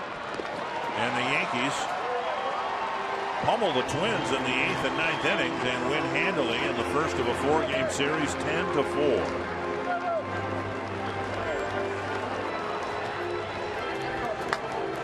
And it took a while, but Joe Girardi finally got his 600th career win as a major league manager.